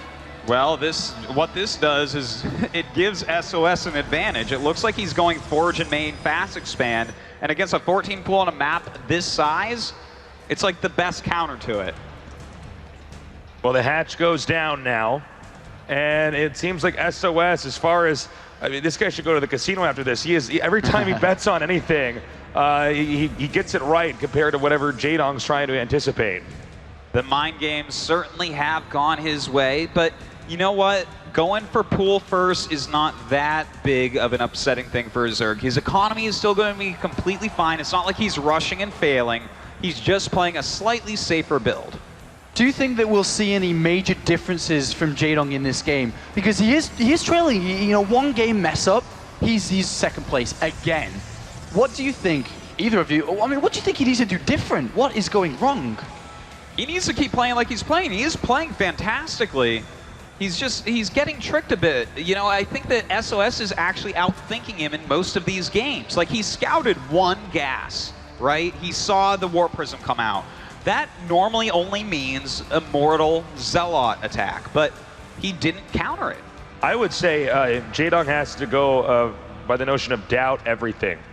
Nothing you know is for sure. Scout every corner of the map for anything. Keep scouting. Don't over-drone. Don't get greedy. Because the way sOs is playing, as long as Jaedong spots it and prepares for it, he should win. And it's funny you say that, because that is usually how Jaedong plays. I mean, look at the games that he's played prior to this, the ones he's beat. He has scouted everything. He has reacted to everything. He has stopped everything. But in this series, it's just not quite the same. It's wild to see. sOs definitely securing his spot as one of the best Protosses in the entire world, if not the best at the moment. But what does he do this game? What does he do in a game where he's gone Nexus first, it's a gigantic map, and it's cross spots, which makes any attacks a lot harder? Also, just to go off that, the way this map is shaped is so weird when you're in cross spots fights. There's so many different ways to get to the same spot.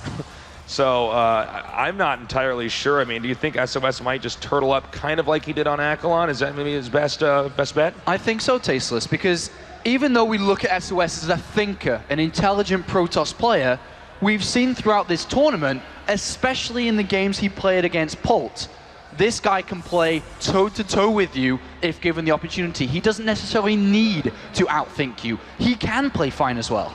And that's what makes him so dangerous. So we'll see if he goes for that. He is grabbing a really quick Stargate here. He has all his geysers. He's getting his +1. This is a very standard, tried and true opener. It's also possible that sOs is really banking on the next map after this. You know, this is just a tricky map in general for Protoss against Zerg. But yeah, it's a situation where, you know, sOs has got to be so confident. He's got to feel like he's got Jaedong's numbers at this point in time. Yeah, he can almost use this game as, let me just feel you out a little bit more, Jaedong, because depending on how this goes, he can really, as you described, mold the rest of the series. He can play aggressive cannon rush. He can play normal again, depending on how this goes. Well, he's adding 3 more gates, still very standard what we're seeing, creating a lot of sentries as well. I think he's just going to be going into a third base, Apollo. Yeah, it looks like it, doesn't it? Jaedong has scouted the Stargate and +1 attack. I think he just missed the gateways, but overall, Jaedong sees what we see so far, apart from the gateways, but he can assume that they're coming, therefore he can assume that this also should be a third base. So yeah, so far, I mean, SOS playing a very normal game, which also could kind of go into the crazy mind games he's been playing. Is all right. Well, now I'm going to do the standard one, then I might go back to doing the wild stuff I've been doing before. Yeah, play completely standard, the thing that you hit on ladder all the time, and then in the next game go for another cannon rush. I like it. Let's see if it's going to be effective though, because like we were saying before this series started, I mean, if it's a standard game, that's usually when Jaedong is able to take control. He's able to punish you. He's able to manipulate and bend the game to his will. Well, there's a couple of zealots here for this pylon and probe, which has gone unscouted, and there's quite a few now. Unfortunately, or fortunately, depending on who you're rooting for here, this has gone unscouted. This actually could win the tournament. A simple move like this, yeah. If Jaedong, for example, was to lose his third base, and he's still only building drones. Oh, this okay. could be so bad. I'm starting to wonder if Jaedong is now. SOS is play might have just worked. Jaedong now is overthinking stuff. It didn't check for a simple pylon Where are outside the of his base. hydralisks? Has he got no There's lava? Nothing. 10 lanes on the way. That's not going to do anything. This is a disaster. The Zealots are doing so much damage here. They're probably going to be able to take out this hatchery. Drones scattering. Nothing here to defend. And he's even taken out that Spore Crawler so his Phoenixes can help more. This is a lot of Zealots. Behind it, he's even going Colossus And tech. after all of this series, such a simple move, so simple, so easy to pull off, could be the one thing that pushes SOS to the victory here at BlizzCon. The Zealots have good surface area here, doing fantastic against these Zerglings, and this is a huge blow. +1 attack, unfortunately, finishing just a second too late. All right, so that's the end of that rush, but I feel like it was pretty effective overall. He killed off a decent amount. He got rid of that Spore, which means these Phoenixes can still reign supreme. But the Hydras are finally out. Yeah, that was a little bit scary there for Jaedong, but he does survive. 10 drones were lost. The Hydras do push the Phoenixes back for now. As we can see, there are the units lost. A lot of Zerglings, quite a few drones, but overall, for SOS, hardly any losses. Now the Protoss transitions in a very healthy fashion, getting armor. Colossi just going to get pumped out. The Twilight Council's on the way. I mean, that attack was a success there for SOS. It did the damage he needed to do. That was, this is a perfect scenario for SOS. When you want to go for Phoenixes into a Colossus in third base, if you do something like kill 10 drones, then all the normal Corruptor timing attacks are not going to end up killing you if you control correctly. I mean, look at this. The Hydralisks are out, but so is the first Colossus. So it's not like he can hit and slow down SOS with just Hydralisks. He's not going to slow SOS from getting ready for Corruptors, as you describe. Jaedong is playing a game from, I'd say, 30 seconds to a minute behind where he'd usually be. He has to really bring something very different if he wants to really get back equal in this game. That's right. As you say, 30 seconds to a minute behind, plus this is the longest map that we have, which puts him even further behind on any attacks.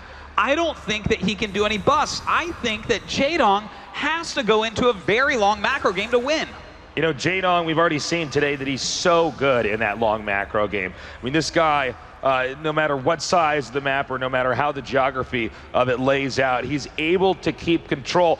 SOS has shown us, however, that he is able to curl up into a ball and wait it out until it's his time to push out. Well, that pylon's still alive, actually, and there is a Zealot going to come in. If he actually warps in a couple more, he could get a cancel on that fourth base, slowing Jaedong even further. That would be too much. This pylon that hasn't been spotted here, I mean, this is pretty surprising. I think we can all agree. I mean, where did those Zealots come from earlier, Jaedong? I know, kidding, exactly. Like, the Zealots didn't magically appear out of nowhere. They were warped in from what? A pylon. And Jaedong hasn't seemed to check it. And I think what we can glean from that is that Jaedong is not himself right now. SOS's mind games have now gotten into Jaedong's head, and he's not playing at 100%. Well, you know what? The person playing at 100% certainly is SOS. Everything looks great. Blank finishing, more gateways, Thermal Lance, Colossi, +2 attack. He's even pushing out the map, which is forcing more and more units out of Jaedong, something that he really doesn't want to make. And well, Jaedong's going to be asked the question, can you defend against this attack? Because if not, then we're going to have a Protoss World Champion. This attack coming now, as you described, Blink, +2 attack isn't too far away. There's a good amount of Colossus, there's Time Warp, there's the Force Fields here. Jaedong needs to probably flank well, come from behind. He has to deal with this attack, otherwise SOS will be the champion. And that's the last thing that Jaedong needs at this point in time. I mean, this is the map for Jaedong, by the way. This is the map. Before this entire series started, I was thinking, okay, well, he's probably going to put up some matter. Hold on, he's catching these Hydras. All right, not quite as bad as it could have been there. Now, this is a maxed out Zerg army, so SOS still has to be careful. He does hallucinate with single Colossus. Looks like his Phoenix is getting picked off very quickly. We're going to have to see some great force fields here as well. Oh, and here the fight engages. The Corruptor's trying to bring down the Colossus fast enough. Is this going to be the fight that Jaedong wants? SOS reinforcing with more Stalkers, though. The Stalkers blink under, and there is not much left on the ground. GG! SOS is the WCS StarCraft 2 World Champion. It's been all year, and it cannot be disputed. SOS is your champion!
Ladies and gentlemen, one more time for the 2013 StarCraft 2 World Champion, Woongjin Stars, SOS!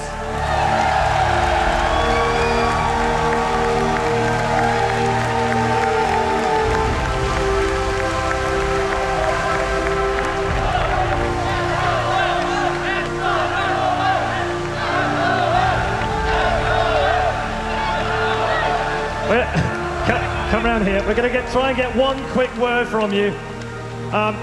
SOS, fantastic final.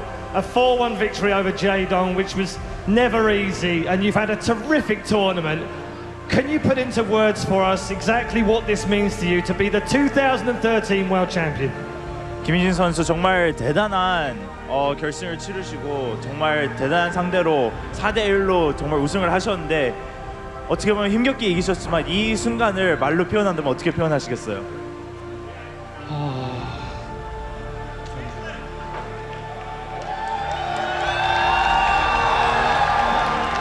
제가 게임하면서 꼭 트로피 들어보고 싶었는데 이 트로피가 다른 트로피보다 두세 배 값진 것 같아요. As I was playing, all I wanted to do was lift this trophy up, and I think this trophy means much more to me than any other trophy will, maybe 2 or 3 times even more valuable than other trophies I've seen. Congratulations to SOS. Ladies and gentlemen, for the final time here at BlizzCon 2013, your 2013 StarCraft 2 World Champion, SOS!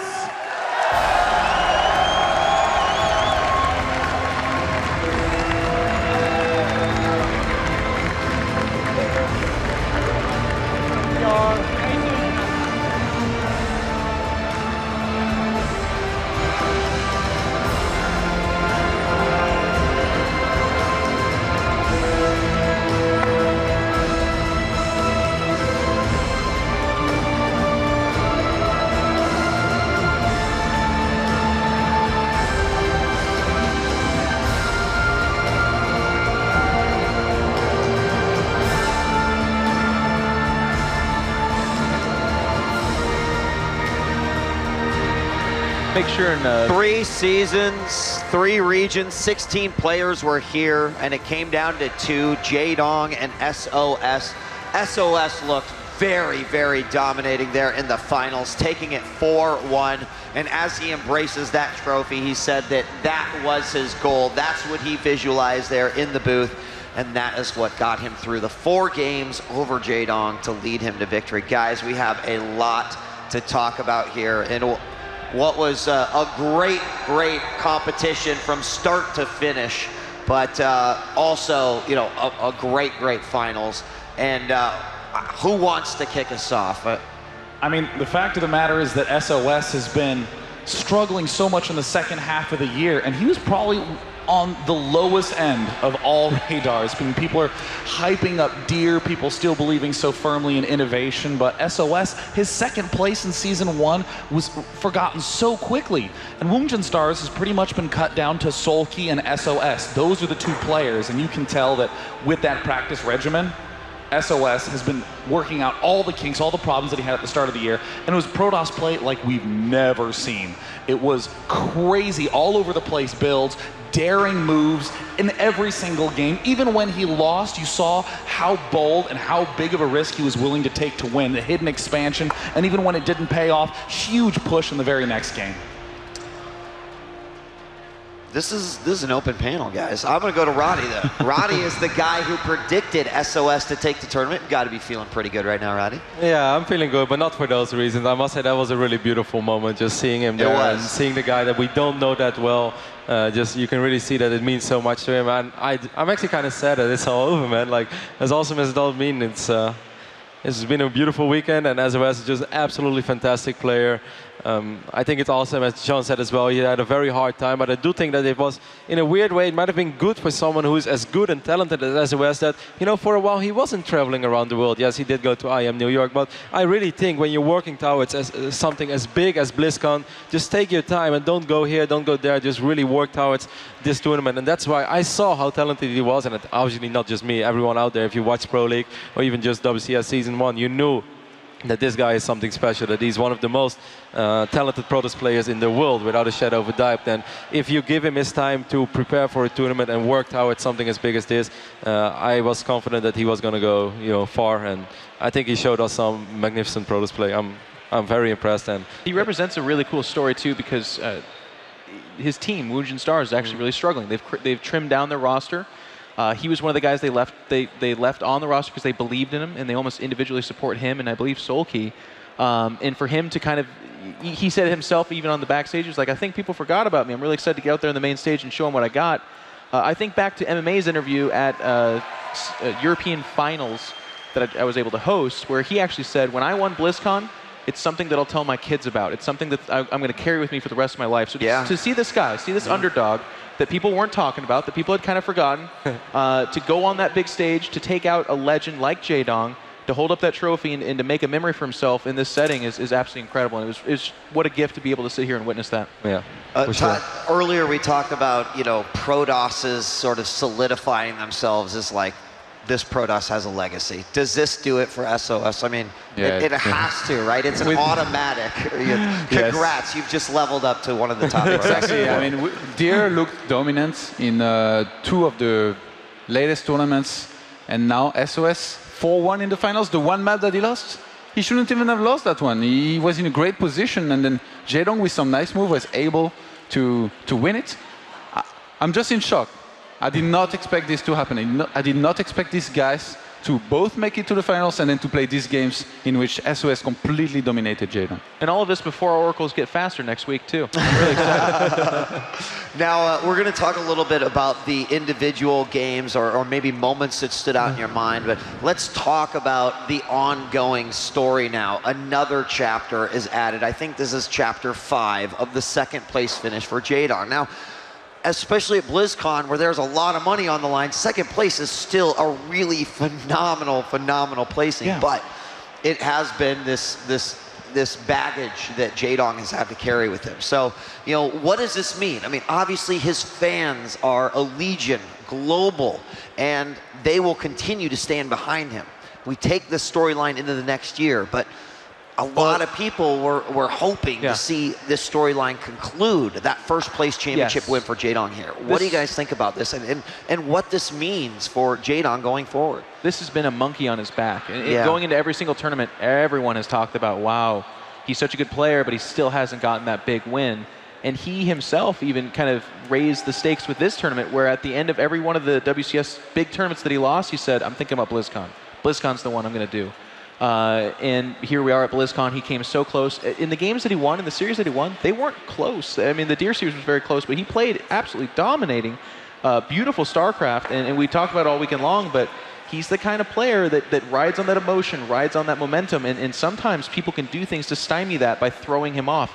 And I think SOS did a beautiful job, as Rotterdam said earlier, dictating the pace and really controlling the match, and it ended up being the big win. I mean, all right, guys, I'm sorry to kind of cut you off, but we have a little bit less time than we actually thought. So, real quickly, final thoughts, Roddy.